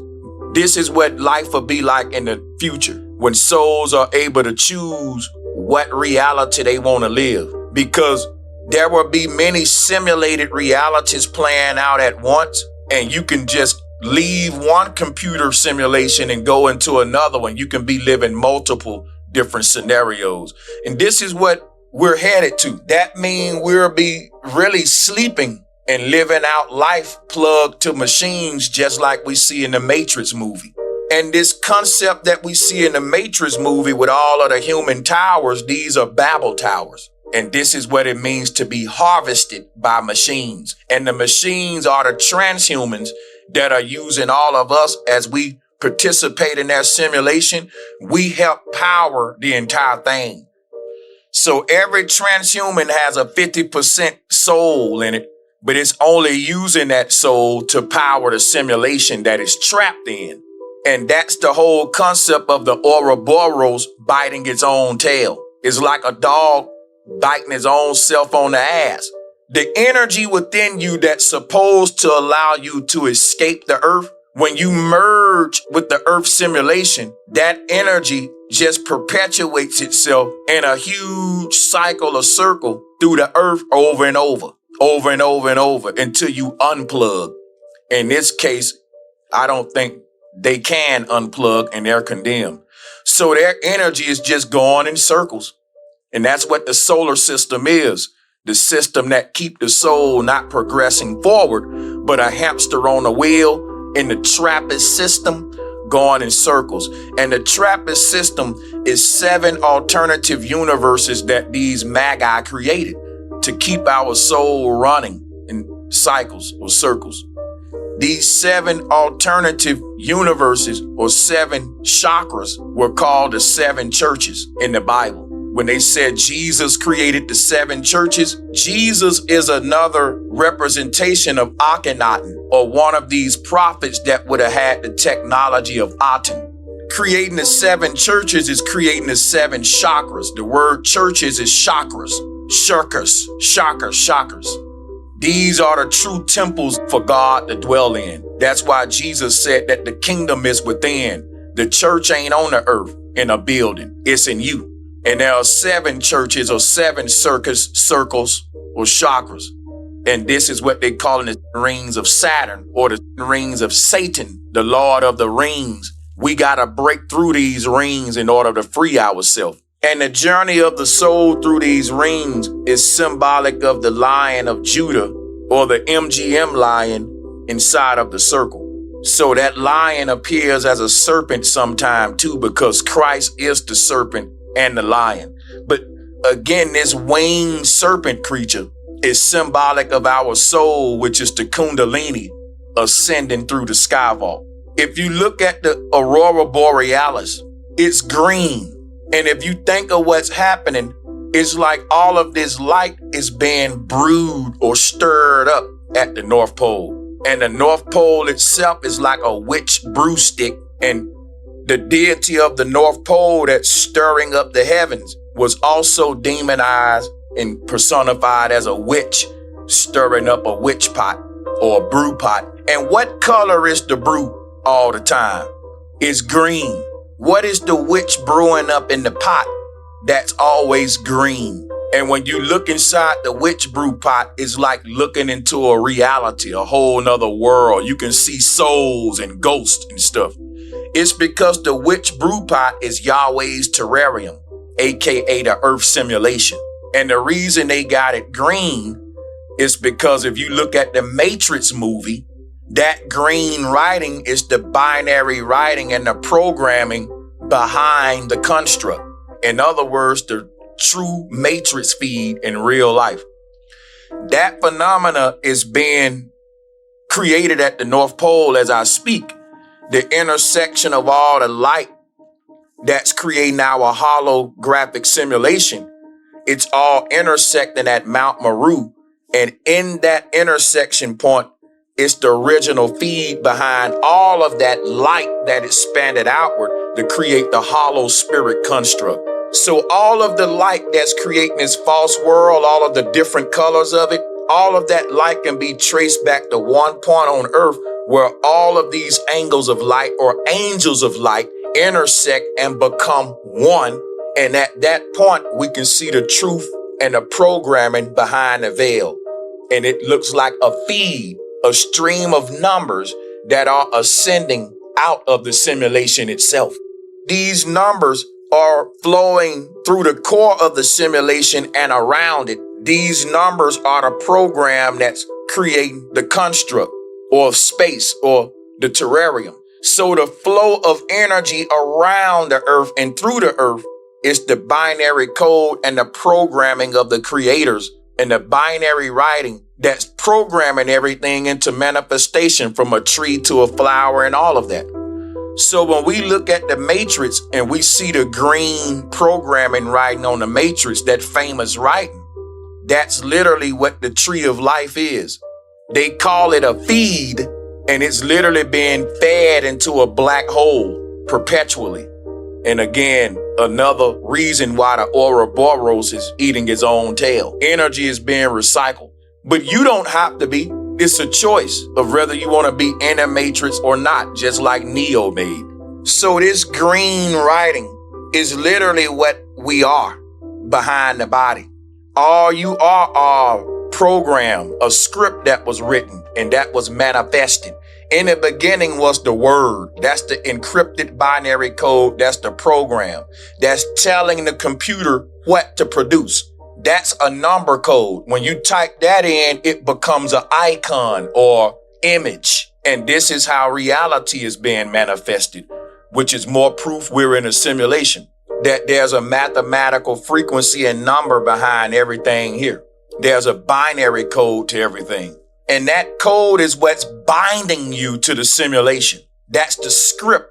When we break this script, when we become code breakers and break free from this code, we break free from the matrix, just like Neo did. And that is basically breaking free from the programming that keeps us from realizing that we are in a matrix and that we are gods. That knowledge, or should I say the lack of it, is what keeps one reincarnating to the earth, ignorance. Knowledge is indeed power, the power to free yourself. So that green writing that we see in the matrix is the aurora borealis. That concept was taken from the aurora borealis phenomenon. And this is why they say the reptilians are green people. It ain't green lizard people. They are personifying all of our God bodies, or the kundalini energy, the chi energy, as it leaves the earth. And they wanted to demonize all of this into reptilians and monsters, so we don't know the greatness about who we are, what we are, why we are, where we are, and etc. The concept of leaving the earth, getting out the body, this was stuff that used to be common on the earth. And after it was common, people looked at it like in shock. The idea that the soul can wander outside the body became scary to people, even though we dream all the time. And a soul leaves this realm and participate into alternate realities all the time. We're fearing it because we've been taught to look at it a certain spooky way today. It has a stigma to it, and we're being programmed. But this was common knowledge that everyone shared.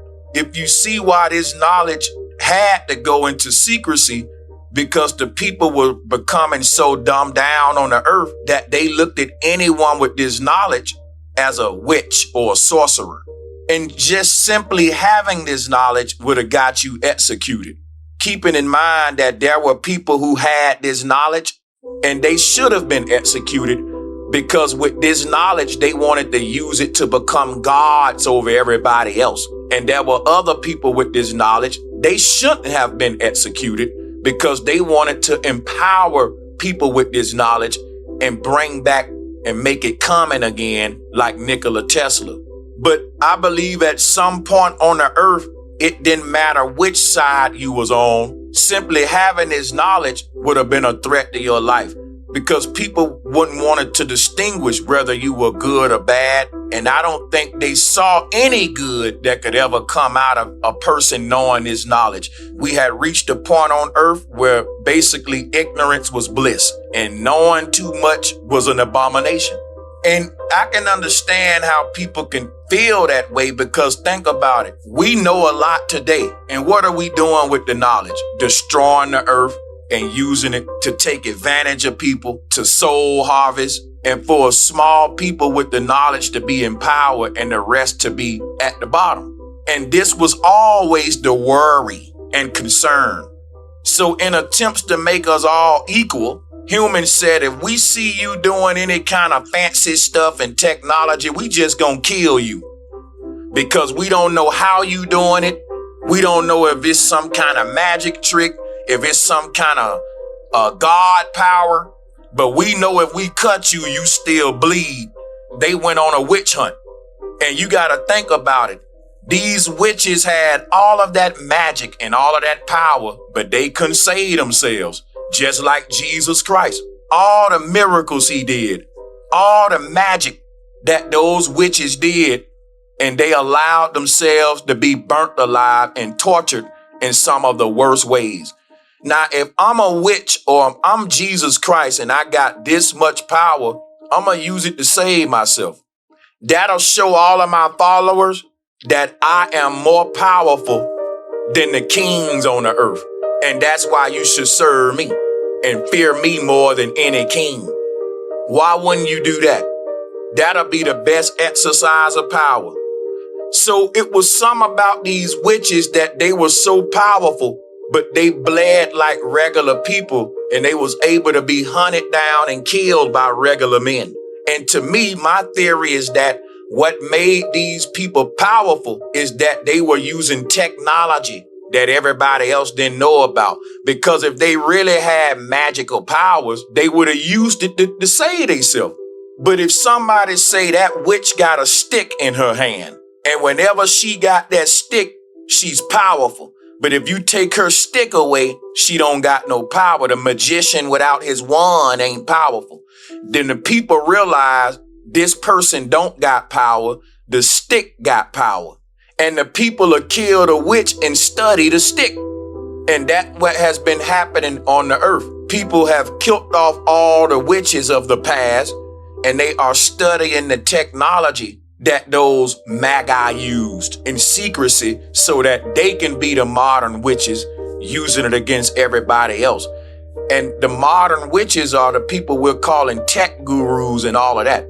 They said that these people in the past had the supernatural abilities to talk to people that were hundreds of miles away. And they say, we don't know how they did it. How were they able to talk to someone on the other side of the world? When we say, well, because they was magical.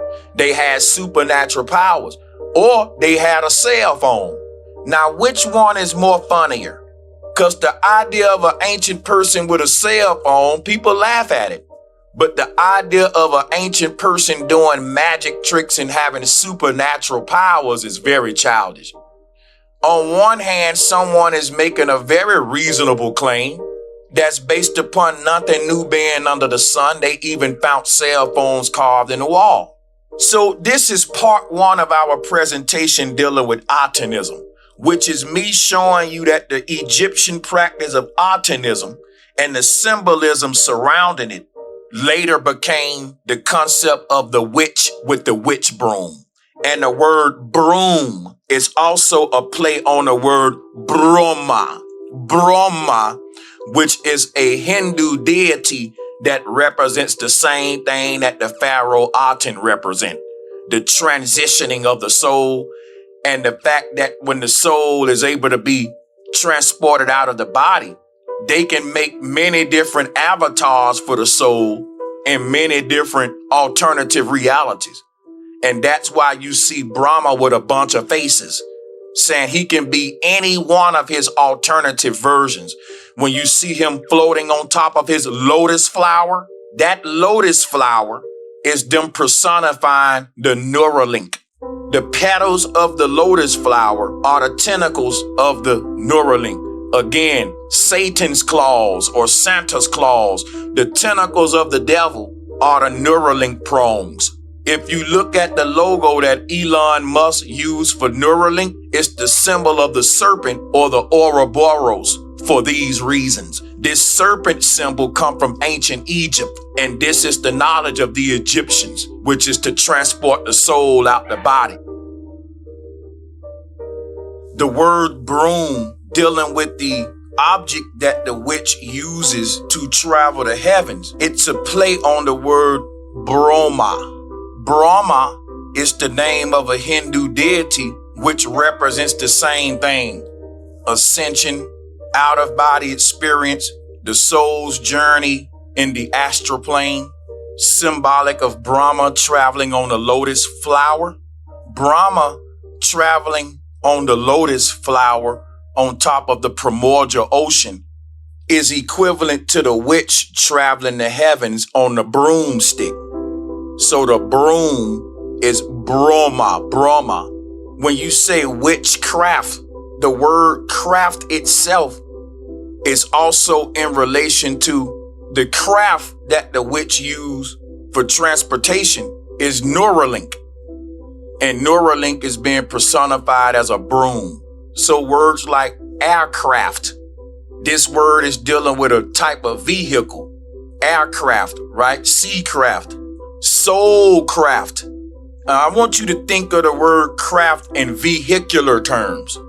So when you say witchcraft, the craftsmanship is in the Neuralink technology. A pilot uses an aircraft to fly.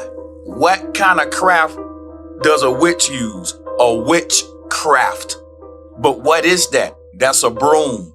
We know craftsmanship, and a craft is a skill, but I'm also letting you know it is a vehicle as well. And I'm showing you the relationship between the two.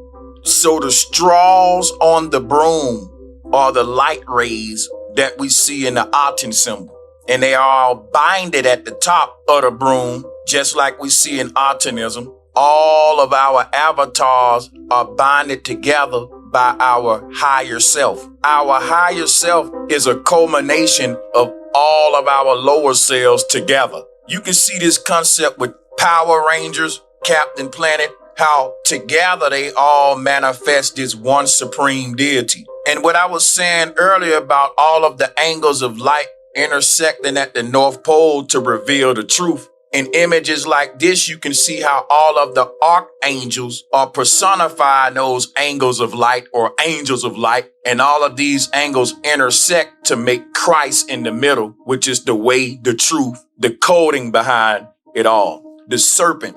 Christ is the serpent. And we're going to talk about that later when we get to Moses and the Nehushtan. And the serpent is wrapped around a pole at the North Pole. And if you see where Christ is at in his artwork is in the middle, where the serpent is. There's another god called Janus, who's an equivalent of Aten.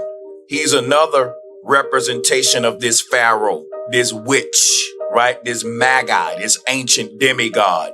Janus has two faces because, again, I told you these are demigod. They're like spiritual fence straddlers. They got 1 foot in the earth realm and 1 foot on the other side. That's what a witch is. That's where Freddy Krueger is.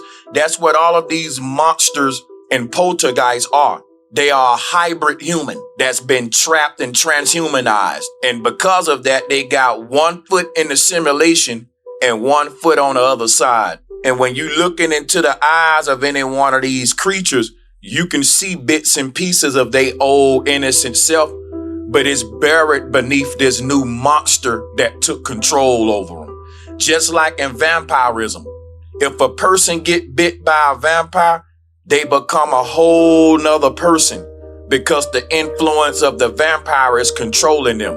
Whatever is the chief vampire that's over their hive mind, that's the one that's controlling all of the other vampires. And so when a person get bit, they lose who they are. Their family don't recognize them no more. And they start serving the will of their new god, the vampire that bit them. You can still see that person, but they ain't there no more. This new spirit controlling them. It's like their real self is buried behind this new spirit that has cloaked them and veiled them from seeing who they really are. The concept of vampirism in his hive mind is basically the whole foundation of all world religion, and all of these deities people are worshiping are leaders of vampiric hive minds, which is why they all require blood sacrifice. You got to think, all of these deities got something in common with vampires and witches and monsters. They all require child sacrifice. The God of the Bible wanted his followers to sacrifice their children to him. And he even sacrificed his child. So child sacrifice is a common theme in these religions and in the folklore of witches and monsters and Dracula and all that. But the original concept of sacrificing a child was, like I said, being fallen angels, taking your soul and putting it in the simulation. When we see the baby being handed off to Moloch, That is symbolizing you leaving the base reality, the great fall of man.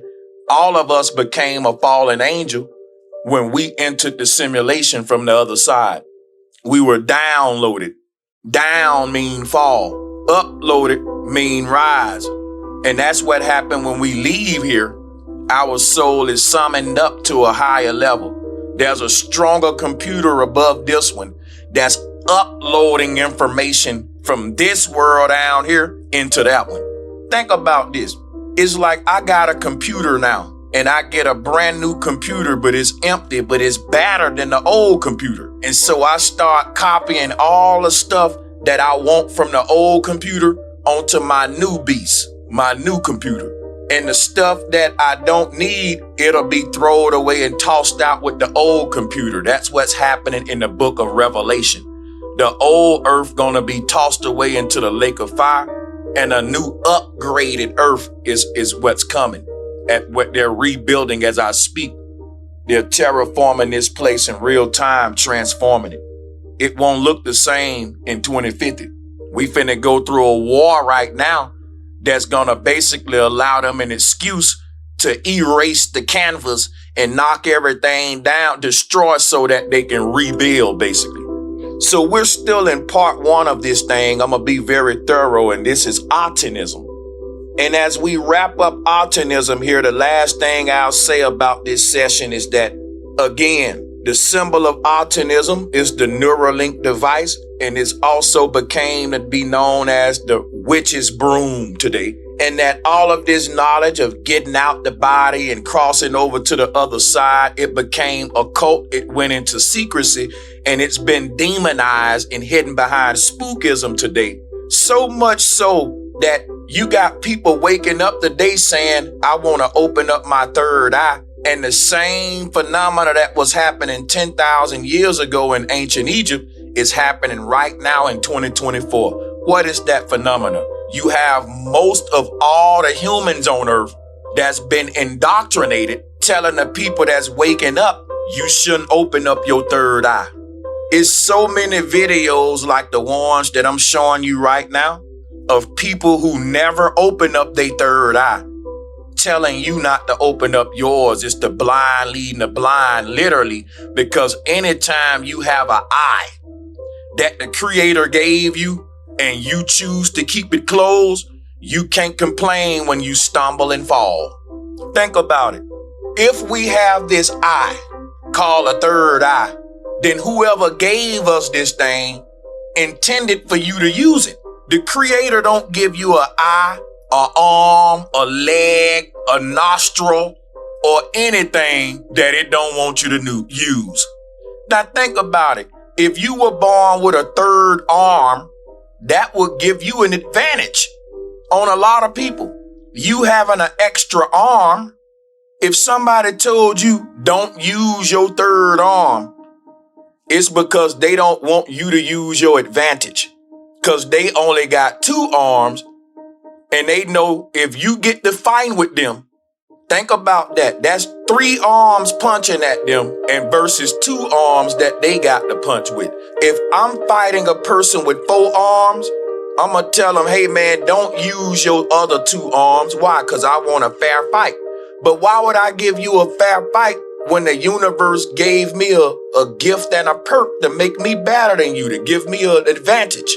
I would say any advantage that the universe give you, you would be a fool not to use that advantage then wonder why you ain't getting ahead. So if the universe gave you two eyes, I would be a fool to tell you don't use your left eye, only use your right eye. When the universe gave you two eyes, and if you use both of them, it'll be better for you. You'll have a bigger view range. Anybody telling you, hey, I know you got two eyes, but only use one, man. Forget about that other one. They handicapping you. So what you think a person doing if they say, you know you got three eyes, right? You got a third eye, but don't use that one, man. Don't you use that one. They handicapping you. They handicapping you. That's literally the blind leaving the blind when you tell a person to keep their eye shut, so that they can't see what's coming on a spiritual level. Opening up the third eye is what all the prophets did. And that's what gave them the ability to see what was going to happen before it happened and have warning. The book of Revelation say that old men will see visions and young men will dream dreams.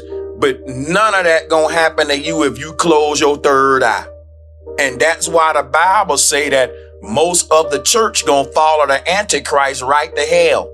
Because how you going to heed to what's happening if the people in the church telling y'all to close y'all third eye when Jesus was trying to open up your third eye? That's why he said, ye are gods. The church really following the Satanism, but they don't know it. That's why I'm doing this presentation. So as we wrap up this part 1 on Satanism, that's what I want to conclude it with, that a lot of this knowledge was demonized and turned into witch brooms. And even in modern time, it's hidden behind a bunch of spookism and fear mongering, don't open up your third eye and all that stuff. So that completes our first part of this, which is Atenism and Satanism. And now we're going to build on that and move forward. And one more thing I wanted to add about Janus. Janus having 2 faces. He has those 2 faces for the same reason that Brahma has multiple faces. Because the keys that Janus is holding unlocks the gateways into the multiverse. Neuralink unlocks the gateways into you being multiple versions of the self and multiple different alternate realities that exist within computer programs. So Janus holding those keys, just understand that those keys is just another symbol of Atenism, which is why you got the big circular ring with all of the keys hanging off, pointing in different angles. And so Janus's keys is his way of showing you the Atenism symbol. And Janus's multiple faces is another way of teaching us the same concept Brahma is teaching us, and other deities like Vishnu as well. This symbol of Atenism can be seen at the end of the movie Jet Li the One. And again, in that movie, Jet Li is traveling the multiverse, contacting all of his alternative versions. So this is a very known concept in the occult, but in a regular society, with the average person, they have no clue of these type of advanced concepts. So when we deal with this parasitic, transhumanized hive mind that's governing the world, this family of vampires, one thing we got to keep in mind, and I keep referencing the movie Salem's Lot, is because the chief vampire wanted to turn that whole city of Jerusalem into a whole city of vampires. And he did it by biting people, spreading his, vampire disease.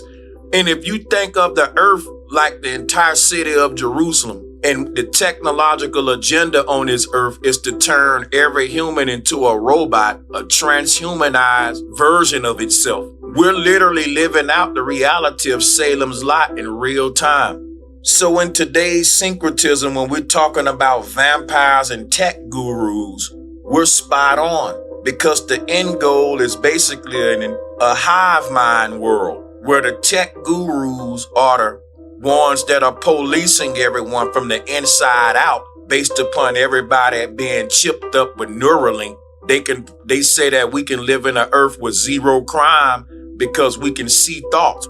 And this is the conversations that's been had in modern science. And in the book of Revelation, Jesus promised a world where no evil, no crime. All of the promises made by the deities and world religions are literally being manifested by gods on the earth who are men in the flesh. So the comparison between tech gurus of the old and of the new days, and comparing them to vampires and witches, this is a very good comparison. And I'm going to point out another synchronicity that's a huge revelation. All of these deities are serpent deities, including Christ. They take a form of the serpent The vampire is also a serpent deity, but we don't look at it like another manifestation of these serpent deities, but it is. One way you can see the connection is the fact that vampires snarl like snakes. If you ever heard a snarling sound, like a that's snarling. Snakes and vampires snarl. Snakes and vampires have fangs. Snakes and vampires shed their skin, meaning a vampire go into like a brumation or hibernation. It basically remanifests as different forms. Shapeshift, as we call it, evolves. It's like saying that one of these immortal archons, they swap bodies. They don't gotta come back to the earth as the same exact way. I believe that it's people that's been living on this earth for thousands of years who cheated death back in the day, and that they can keep coming and going in different skins and just swapping the body out with this technology. And that would be like a snake shedding its skin. Keep in mind that the God of the Bible, he speaks as one with the voice of many rushing waters. If you know the sound of rushing water, this is what rushing water sound like, which is the equivalent of a snake hiss. So all of these religions, they don't want us to know the God of all of these religions is the same God no matter what your faith is. It's the demiurge, the Baphomet. The symbol back in the day was the yin and yang, to symbolize 1 foot in, 1 foot out. And we have that ability too. It's not a bad thing to be able to come in and out and have 1 foot in and out. The bad thing is when I can't leave at all. We can go in and out of the earth realm just like Neo did in the Matrix. But what about the people that are stuck? They can never fully leave. They like a fence straddler. You can go on either side of the fence and you can straddle it if you want to. That gives you ability to fully see the other side or to fully leave your body. But there are some people among us that can't fully leave their body. They stuck to it. They tethered to this entire earth because their soul is now fused with the supercomputer that won't let them go because this computer have a mind of its own, even though they made it. And that's what the devil is. Now, this may sound crazy, but think of it.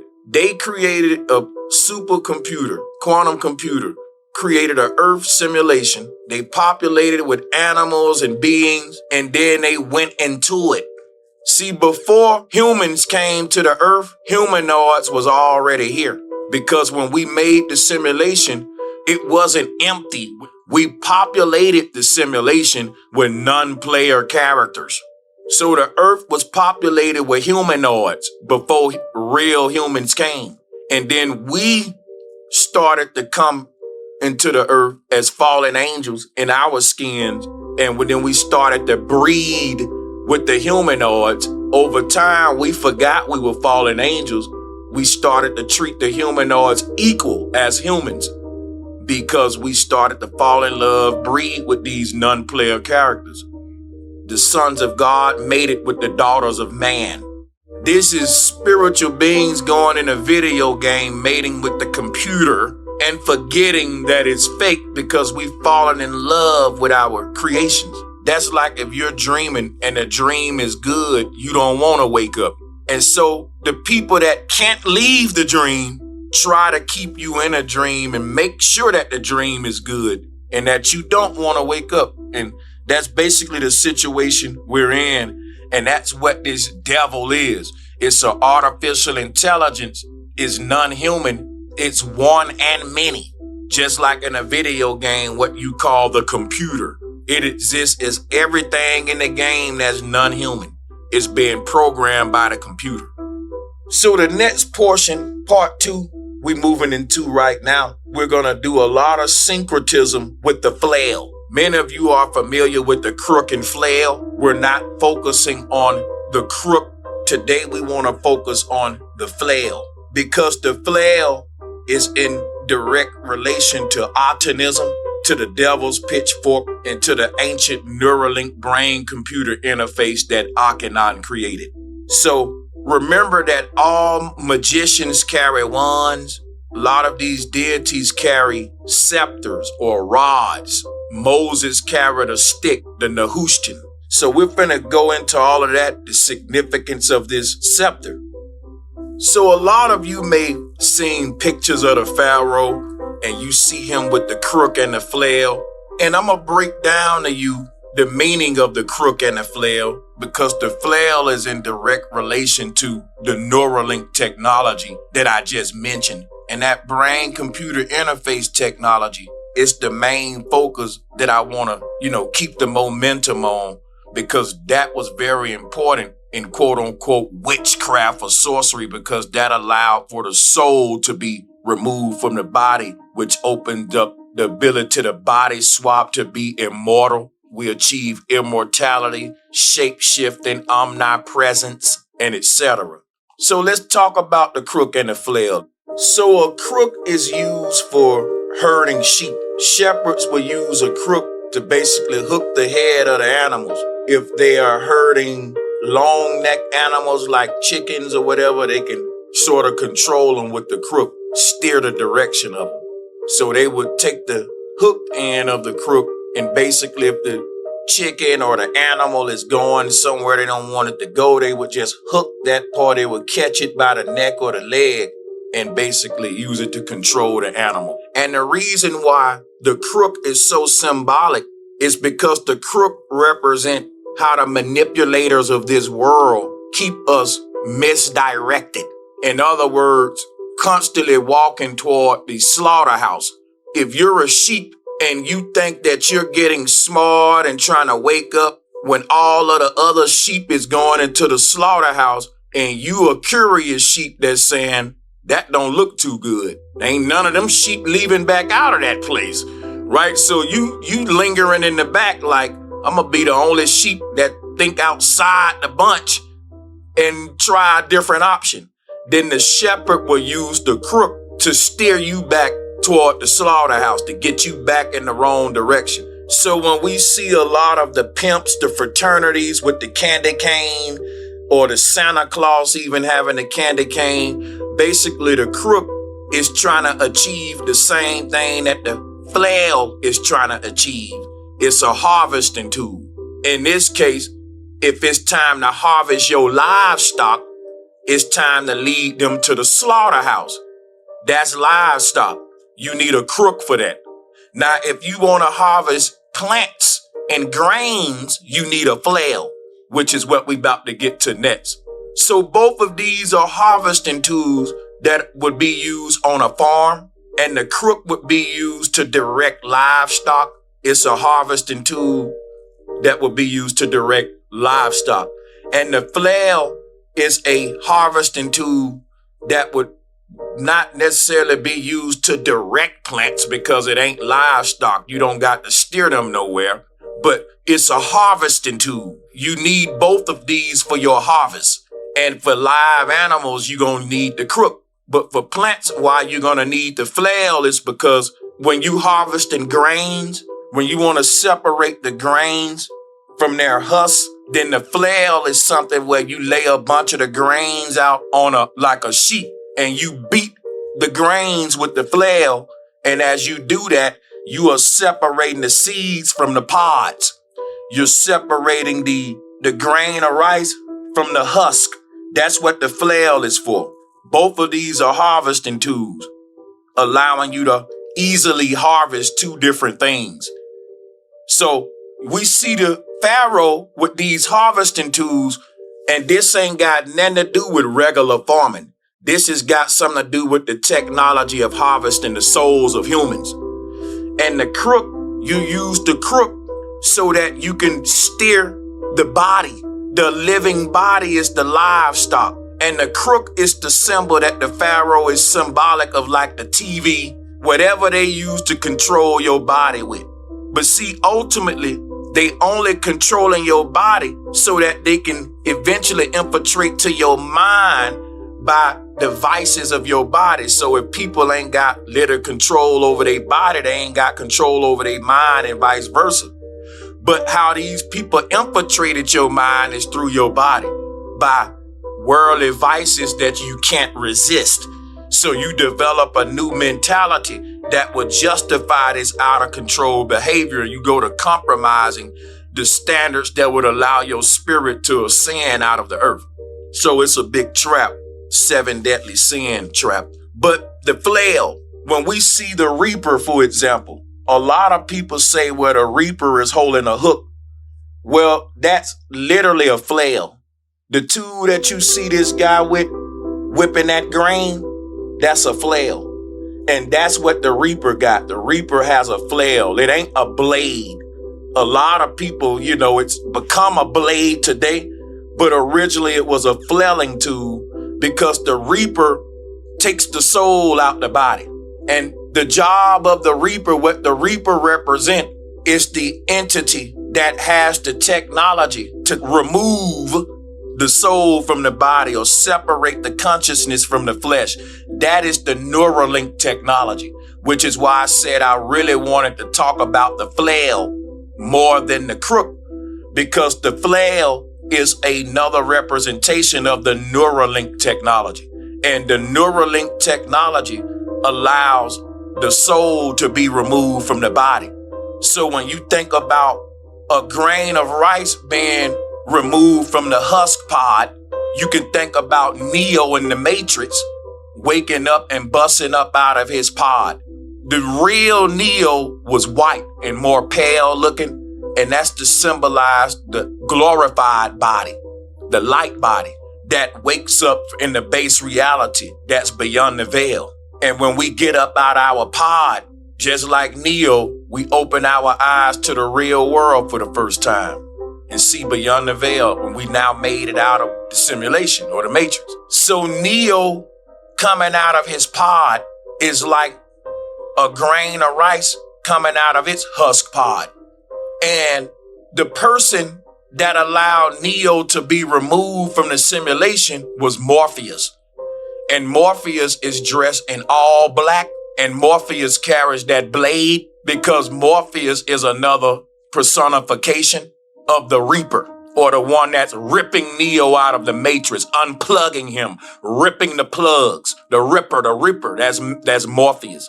And so if you look at Morpheus and you look at a person that's using a flail and you look at the Reaper, you can see the connection. So that's why the Pharaoh got that flail, because the crook allow him to lead the people astray. And what that is the false doctrine, science.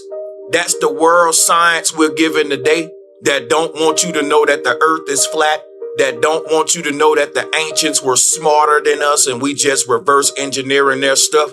This whole system of education is there to keep humans dumbed down and consumers so that they can be an energy source. And that's what Morpheus was telling Neo. Morpheus is the person that's coming to wake you up from the matrix. Like I said, don't just look at this knowledge in a bad way. You got people that's like Morpheus. They are there to wake people up so that they can grow their army of archons and use this knowledge to keep people in the matrix. And they're working with the machines and the NPCs, the humanoids, just like you had real humans in the matrix that was working with the robots and the agents. That's really happening right now on the earth. There's a spiritual war going on and people have no clue. We are not all the same. So just like you got the agents recruiting their own people and waking them up from the simulation, the people that the agents are recruiting, like the dude in the Matrix that was eating the steak, he become fused with the machines now. He's now condemned. He can never leave the Matrix now. Even if he decide one day, hey, I'm ready to get out of the Matrix again, he can never go back because he's now fused with the machines. He let the machines plug him back in, and now they're over his sleeping body. Whereas when you get unplugged from the Matrix on Neo's side, they take control over your sleeping body. Remember? When they freed Neo from the Matrix, Morpheus and them met him on the other side, and they came to retrieve his real body. And they brought him aboard the ship, watching each other back, so that when a brother go into the matrix, you got somebody watching over your sleeping body. We can see this concept in ancient artwork like what I'm showing on the screen. People watching a sleeping brother as he goes into the simulation. Watchers or guardians. What happened when you couldn't trust them people? Just like in the Matrix, they'll kill your sleeping body in the real world, and that'll make you die in the Matrix in both of them. When you merge with the machine, just like the dude in the Matrix that sold out, he can no longer be free again. The machines hooked him in, they govern him just like they doing everybody else in the Matrix that probably never ever wake up, probably take them many lifetimes. So that's the condemnation. But remember now, this flailing tool, a flail, is a tool that's used to separate grains from the husk. And the reason the Pharaoh carrying it is because that's really what the Neuralink is a spiritual flailing tool. And you can see this resemblance in them both too. So this flail is equivalent to Satan's pitchfork. And if you look at this thing called the Jewish menorah, that is the Neuralink wires. Each wire is a gateway into an alternative reality. So your one singular consciousness plugs into one end, and it can on the other side a fork in the road, literally, where it can choose which alternate reality. This is what gives you the option. That's why, like I said, Morpheus is holding both of his hands out telling Neo, which reality do you want to be a part of? The Matrix reality or the base reality? He holding out both of his hands.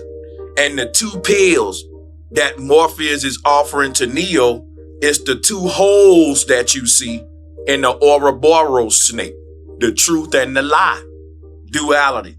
If you look at the Neuralink logo, it's the two pills of Morpheus. What it is like a black hole, a gateway opens up a portal into many different realities. But remember, the symbols all associated with the devil and Satanism is because this stuff was demonized. The lotus flower in Egyptian culture became the devil's pitchfork of today. It became the Jewish menorah. But these are all symbolic of this ancient technology that they discovered on the earth. That's why when you read about the lotus flower, it's a symbol of life, of vitality, immortality in some cultures. And that is what the serpent promised Adam and Eve, to be like God. And that's really to be omnipresent, omniscient, and eternal. The Egyptian lotus flower, today that became the devil's pitchfork. But that lotus flower is another form of the flail. It represents the soul's ascension outside the body, which is why we see the lotus flower on the god Krishna. And he's blue. It represents this avatar technology, this ability to be multiple versions and simulations. Our ancestors been there, done that. Ain't nothing new under the sun. And I told you I was going to make the connections and prove that. This is the technology that allowed them to be whoever they want. In a simulation, you can be the richest man in the world, in your world, in a computer program, but it's a lie. It's an illusion. But this is the price we'll pay to live out our fantasies. This ignorance was bliss. They said the best way to experience it is ignorantly, because if you know that it ain't real, you ain't gonna enjoy it. Think about it. If you are a millionaire in your dream, then the moment you realize you dreaming, you're gonna wake up and have to go to work again. You ain't a millionaire no more. Because in this world right here, you're a regular Joe. A person having a dream of being a millionaire, if they want to stay a millionaire, then guess what? They would have to agree that when I get in a dream, make me forget that I'm dreaming. Because me knowing that I'm dreaming is just going to wake me back up. So you will never be able to enjoy this millionaire dream alternate reality if you go in there knowing that you're dreaming. And that's why when we dream, we don't know we dreaming. And the moment we realize we dreaming in a dream, guess what happened? It ends the dream. That's kind of like what this whole life is. God in its own dream agreeing to play like it's not a dream for the sake of making the dream more realer. But the tool that allows one to be separated from the dream is the flailing tool. So in the Matrix, when Neo was pulled out of the Matrix, they showed us a version of the flail tool in the form of the Sentinels. When the Sentinels came and opened up Neo Pod and released him because he woke up and it flushed him out. And that's when Trinity and Morpheus came and intercepted him. Because in my opinion, the computers was just going to probably have some sort of system to kill him, to try to get rid of him because he woke up. But the Sentinel looks just like the Neuralink device. And this was the machine that they literally allowed to detach Neo. Even though Morpheus woke him up, the Sentinel literally detached him from the tree, or flushed him out, if you will. And that would mean when he really separated, the umbilical cord was cut, just like a grain of rice being removed from a husk with a flailing tool. This is what the Reaper represent. The technology and entities that's behind separating consciousness from the body. And this can be achieved with technology. And we're going to see that as we move into the near future with Elon Musk and Neuralink technology. Again, the symbol of Neuralink is an ancient symbol, which is the symbol of the serpent that they call Satan. And you can see this serpent in many cultures given a gift of immortality. But people, it's not really a gift. It's, in my opinion, condemnation. There are many interpretations of what's called serpent wisdom, and the wisdom itself ain't bad. It's the applications of it, because we do have serpent energy in us, or kundalini. That's what our soul is.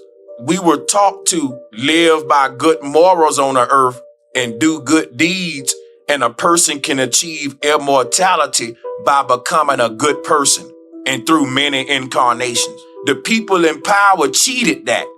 They said that they wanted to do away with the law. They wanted to do away with the old law. And the old law was basically, you got to be good if you want to go to heaven. You can't kill, you can't steal. What did away with that law? Jesus did. And what was the original symbol of Jesus? The serpent. The devil came and taught humans, you don't got to be good.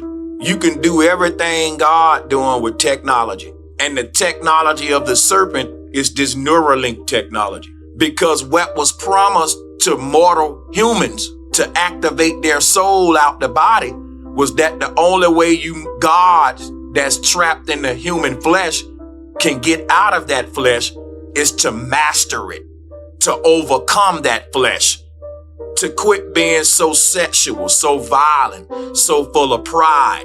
That's what the original spiritual system was about. But the new church came along and done away with that ancient law and said, you can do whatever you want to do. Just ask Christ for forgiveness. That's the evil stuff. That's why the world's so evil now.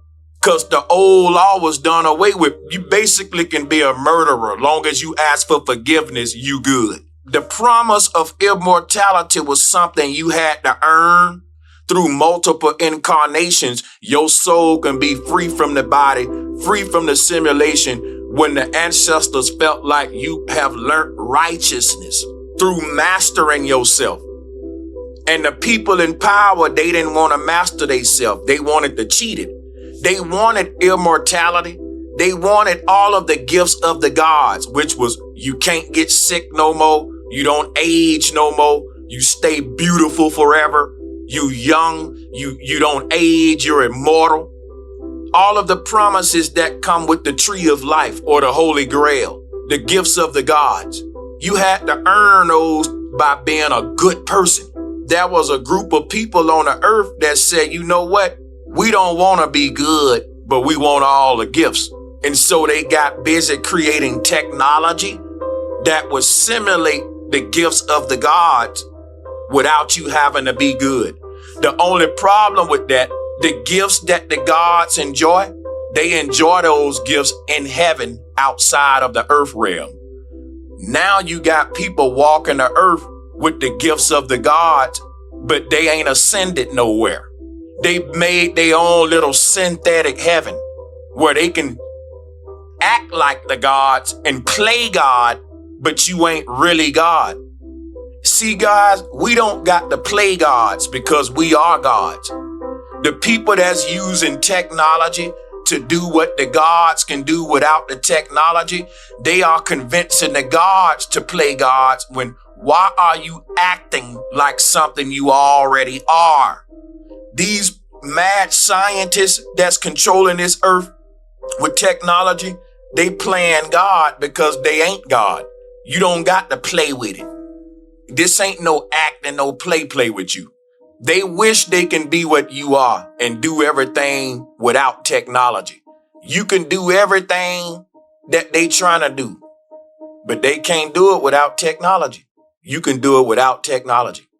And the more you grow and incarnate as a soul, you're going to learn your powers and master them. And they don't want you to do that.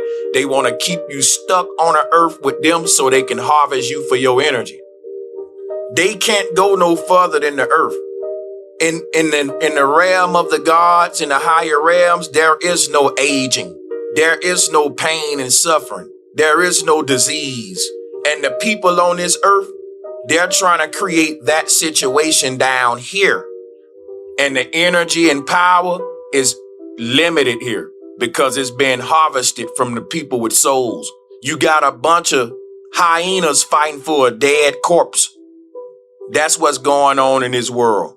You got a bunch of energy vampires and ancient ghosts that got stuck in a machine fighting for the little ignorant souls that they can harvest here and keep ignorant and recycle them. And it's becoming less and less because people waking up and they getting up out of here. What this place is going to turn into is what they last world turned into. A barbaric planet with a bunch of vampires that's now cannibalizing and predating on each other now. Because when they run out of organic humans to be parasites on, the vampires start eating each other as an energy source now. And this is what's going on in these lower realms. This game of capitalism has deteriorated to cannibalism and worlds that make your scary movies come to life when it comes to zombie apocalypse and stuff like that. And this world is headed that same way. And you got a choice to make which reality you want to partake in. The technocracy that's coming under this Babylonian abomination that's resurfacing back on the earth?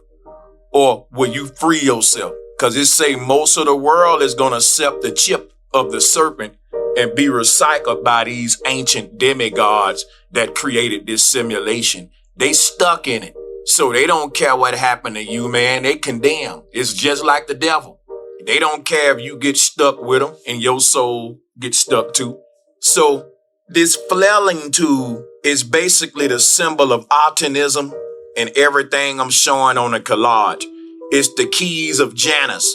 Now the word janitor is related to the god Janus because a janitor is a groundskeeper. They keep the grounds clean, which is what this entity does. It used the flail to separate the wicked from the good. It allows you the option of what you want to be, good or bad.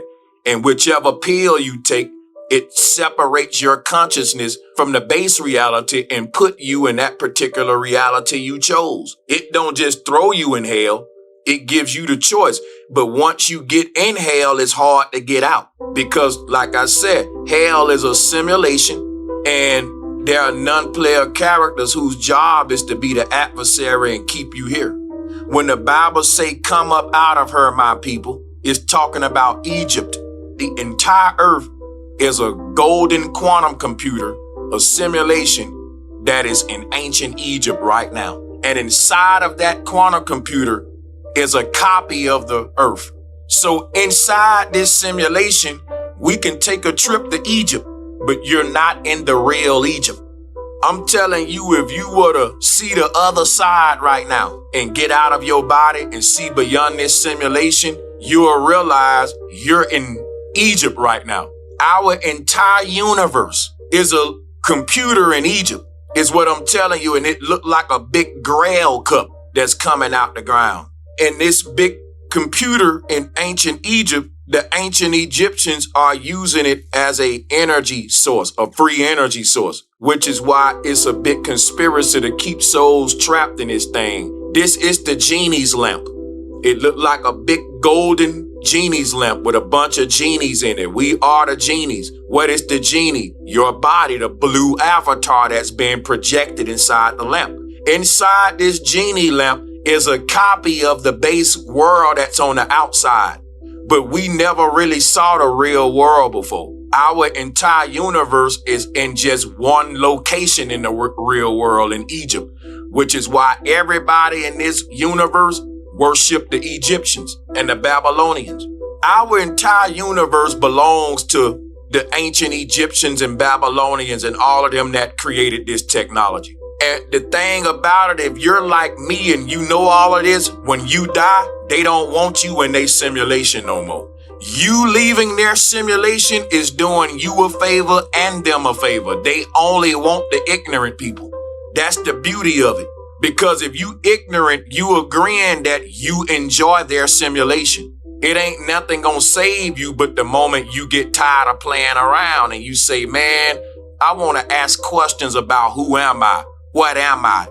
And when you go to thinking like that, they don't even want you in here no more anyway. Now they'll test you to make sure you really waking up and you really know it. And they'll try to dumb you back down. And if you able to be dumbed back down, you wouldn't really woke no way. You need to lay back down and keep sleeping. You ain't ready to get out the bed.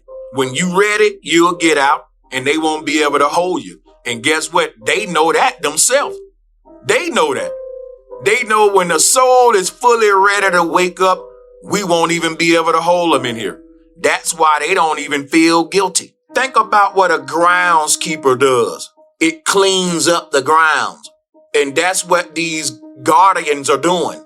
The people that they know ain't ready to wake up, they feeding them all the ignorance they want, just like the dude in the Matrix. He said, when I go in, I want y'all to make me rich, famous. So the people that's loving this world, ignorance is bliss to them. Eventually, when they ready to wake up, this thing gonna make sure that you really ready to go. Are you sure? And it's gonna make sure that they sure by giving them more of the same thing. If a person was caught up in sets and money and all that, this simulation gonna say, you sure you ready to go? I'm gonna make you a trillionaire this time. I made you a millionaire last time. But if you stay, I'm gonna make you a trillionaire. And instead of giving you 50 women, I'm gonna give you 100 women. Instead of 20 cars, 80 cars. Instead of 10 mansions, 50 mansions. And you're gonna be like, well, I guess I'll play again. Plug me in one more time.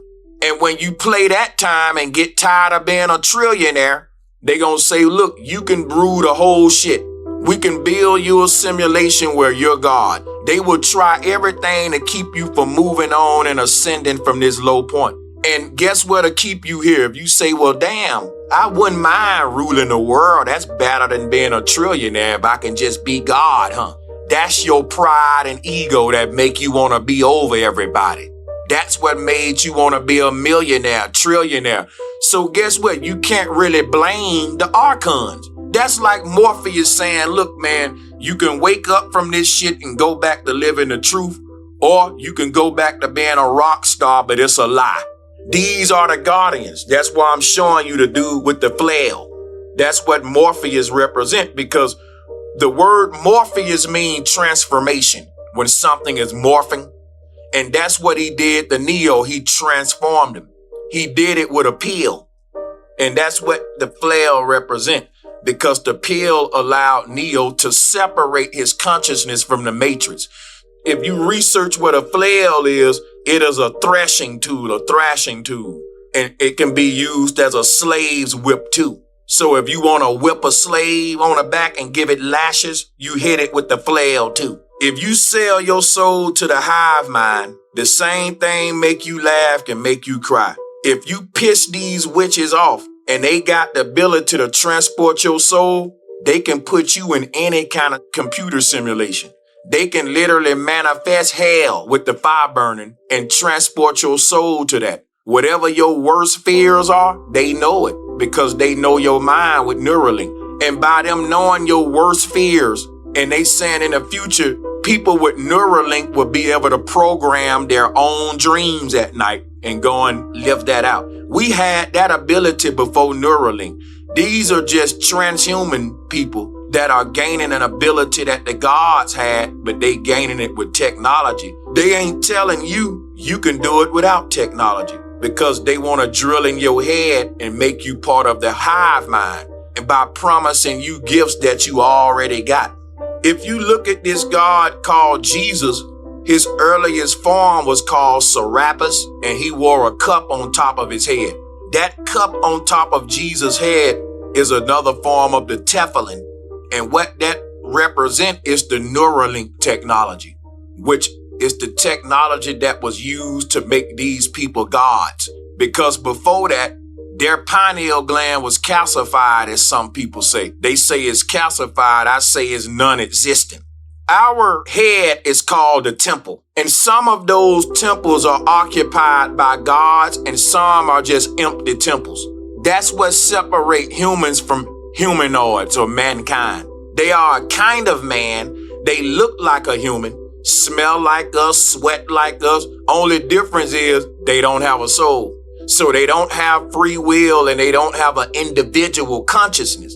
They are running on an algorithm, and that's a signal that's being sent out by the chief of the Hive, Beelzebub, or in this case, Elon Musk.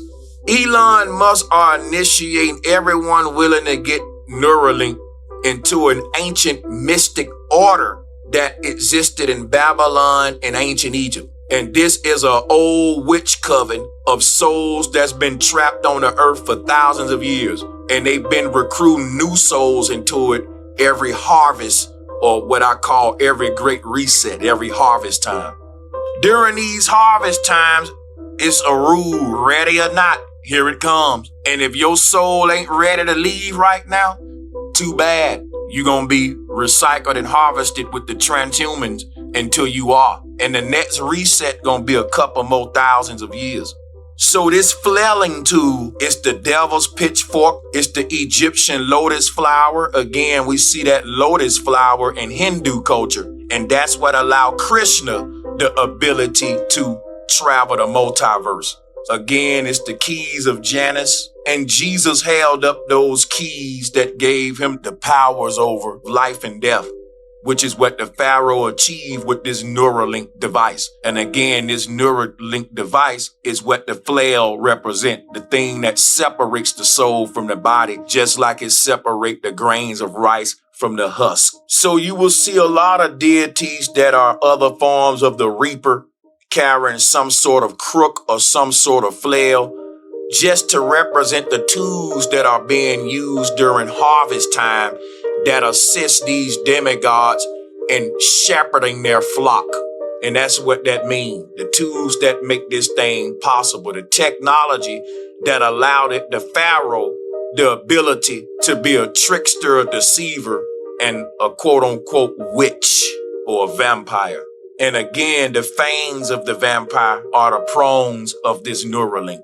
In Hebrew culture, we see them wearing golden fringes in honor of their God, Yahweh told them to wear the fringes. The reason that God telling them to wear the fringes is because that's the only way that they can connect with their God. But the original golden fringes wasn't just some fashionable strings hanging on your shirt. The original golden fringes were in direct relation to Atenism and the prongs coming from the Neuralink device. This is what allowed them to have the mind of Christ. Because eventually everybody with Neuralink, you just gonna be a drone of Elon. You gonna be like a worker bee in a hive carrying out the orders of the queen bee. In this case would be Elon. People with Neuralink, Elon would be able to program your thoughts. He'll be able to control your dreams and all of that eventually. Speaking of controlling the dream world, which is what Neuralink is going to be able to do, there's another folklore that we grew up learning about in scary movies and horror culture in our society, and that's Freddy Krueger.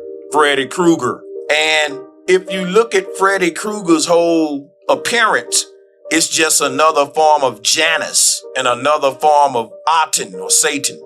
And that's why he wears red and black. Remember, Santa wears red and black.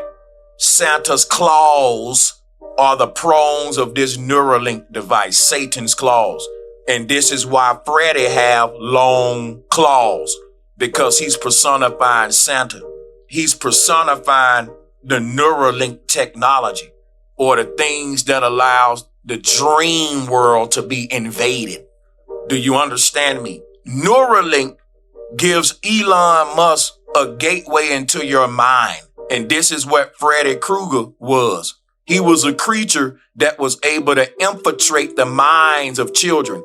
He was an entity that was able to infiltrate a person's dreams.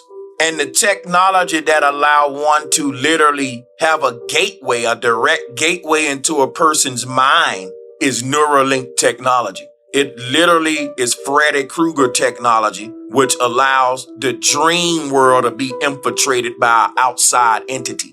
And that entity was personified as a monster called Freddy Krueger, and his claws represent the Neuralink technology. He's basically a personification of Neuralink technology, the technology that allows a person's dreams to be infiltrated by foreign entities and foreign spirits.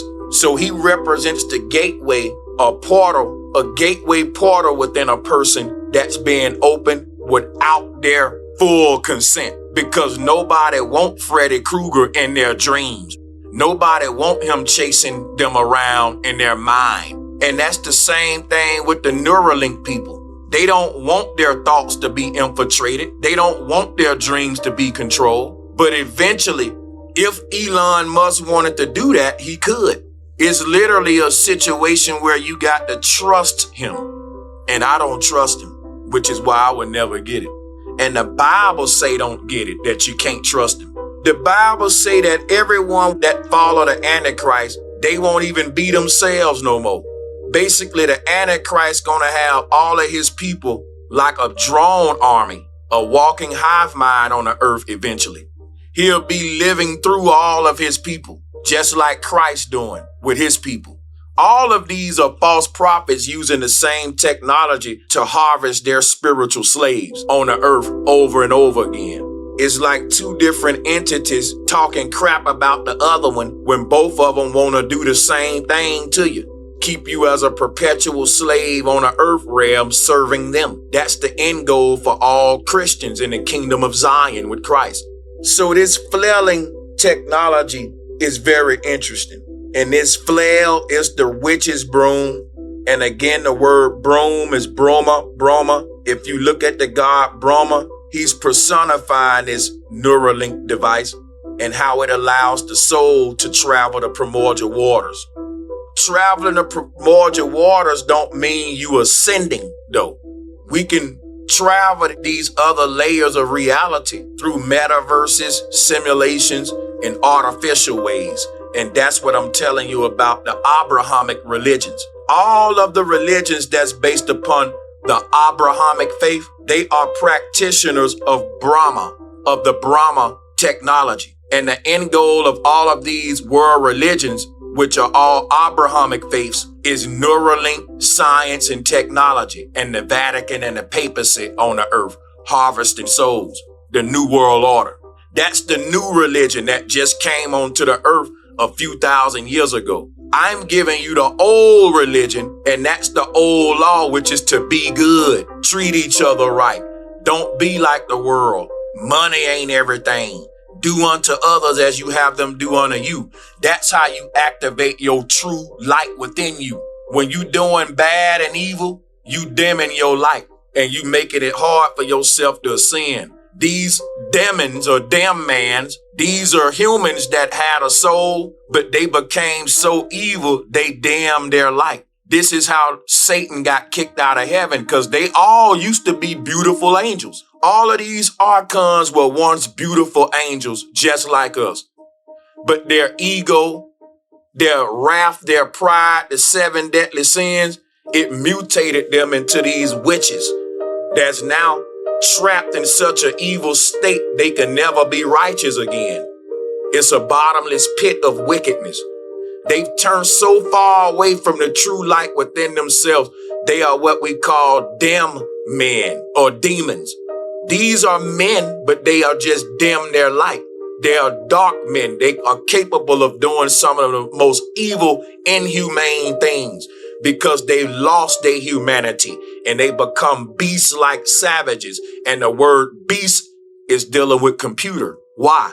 Because a robot can kill you with no emotions. It don't feel nothing. So to be beast-like is not to be animal-like, because even animals got a consciousness. Even most animals have souls and they have a code of knowing when they doing wrong. The only thing on the earth that can exercise evil with no feeling at all is artificial intelligence, a humanoid. And you have AI humanoids among us. And then you have transhumans that are helping them. So if you go watch the movie Salem's Lot, the vampire always have some humans that he don't bite. And he give them money, wealth, and all of that. Because why? He needs some humans to look over his sleeping body.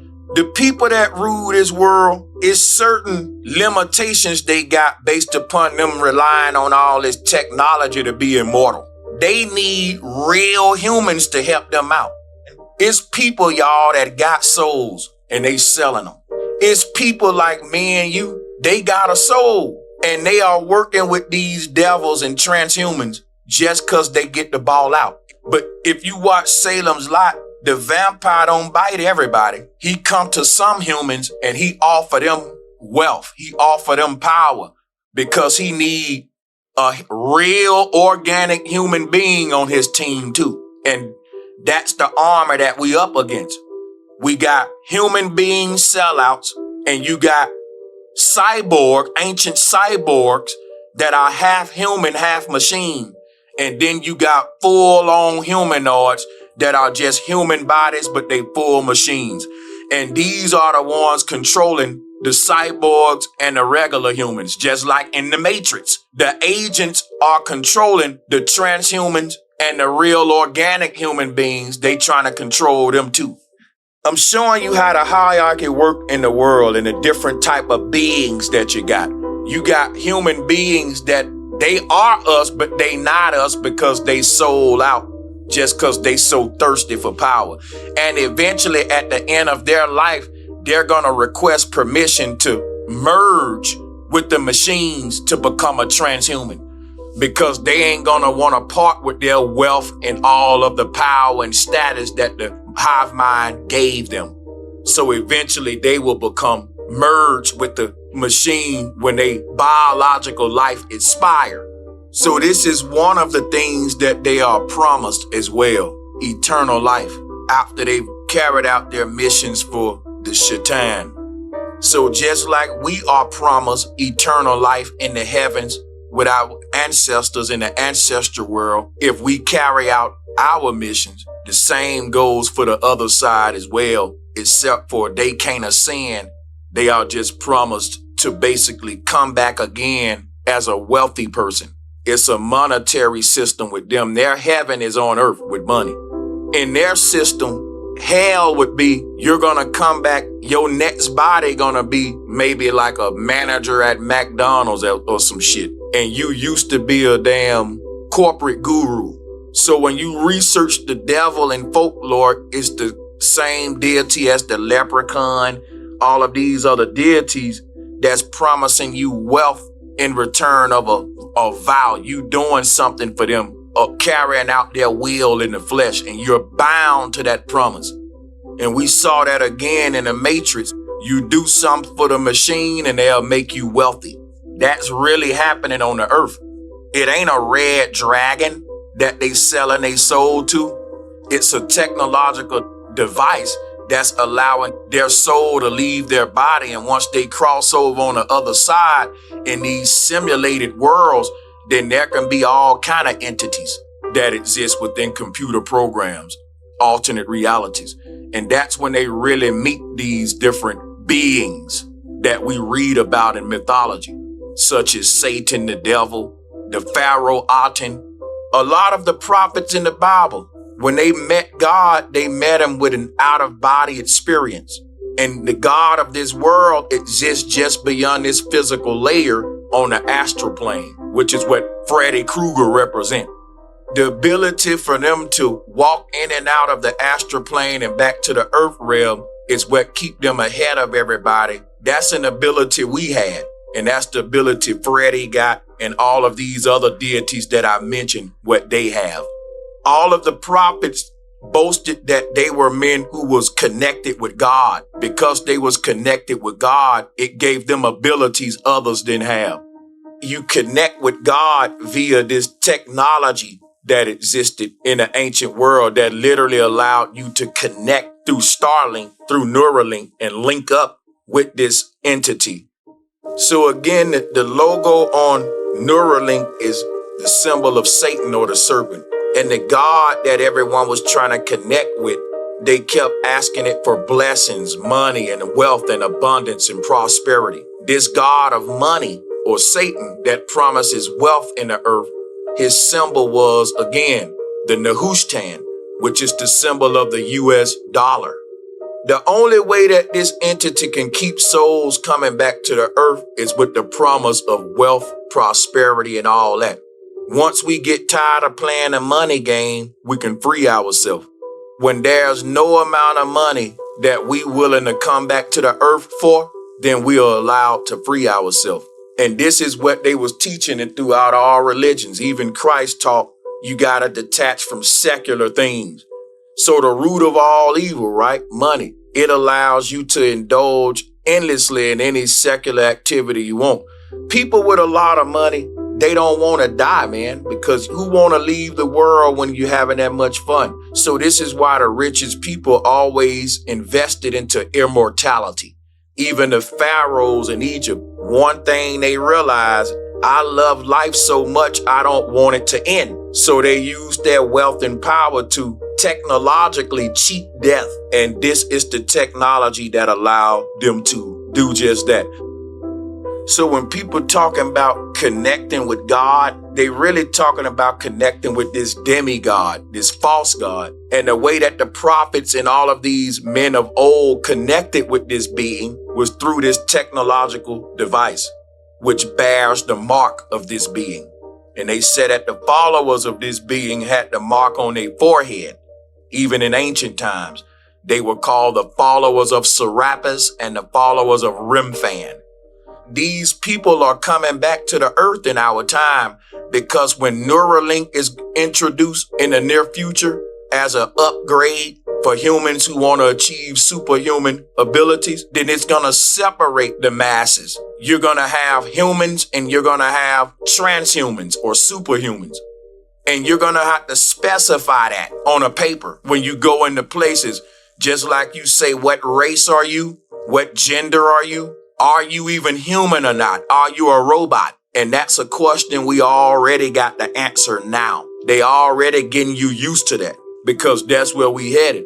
In the past, we got so technologically advanced that we created humanoids that was indistinguishable from humans.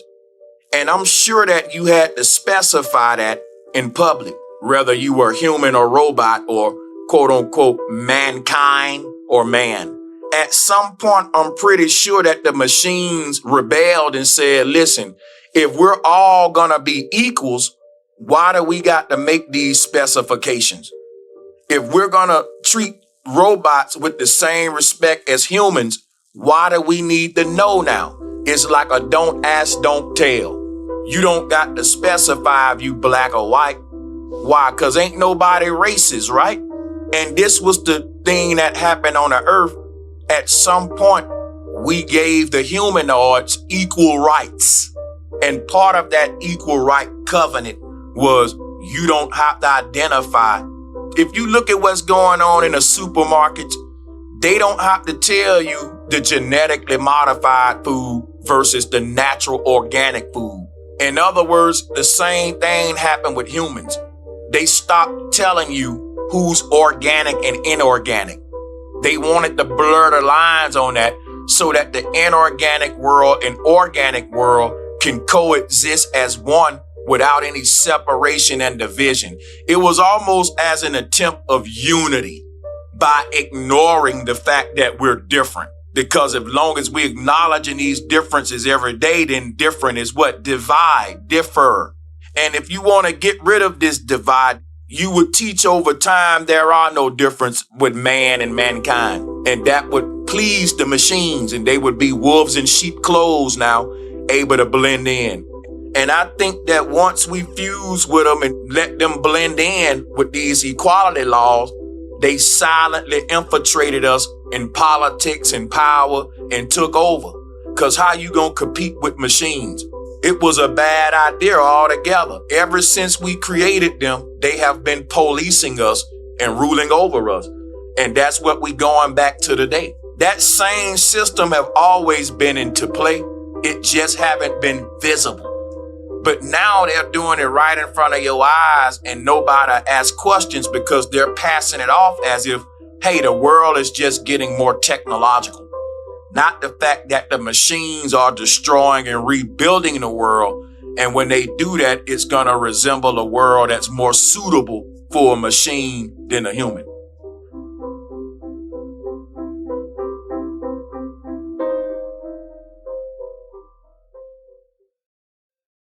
If you are interested in continuing the series, then be on the lookout for part 2.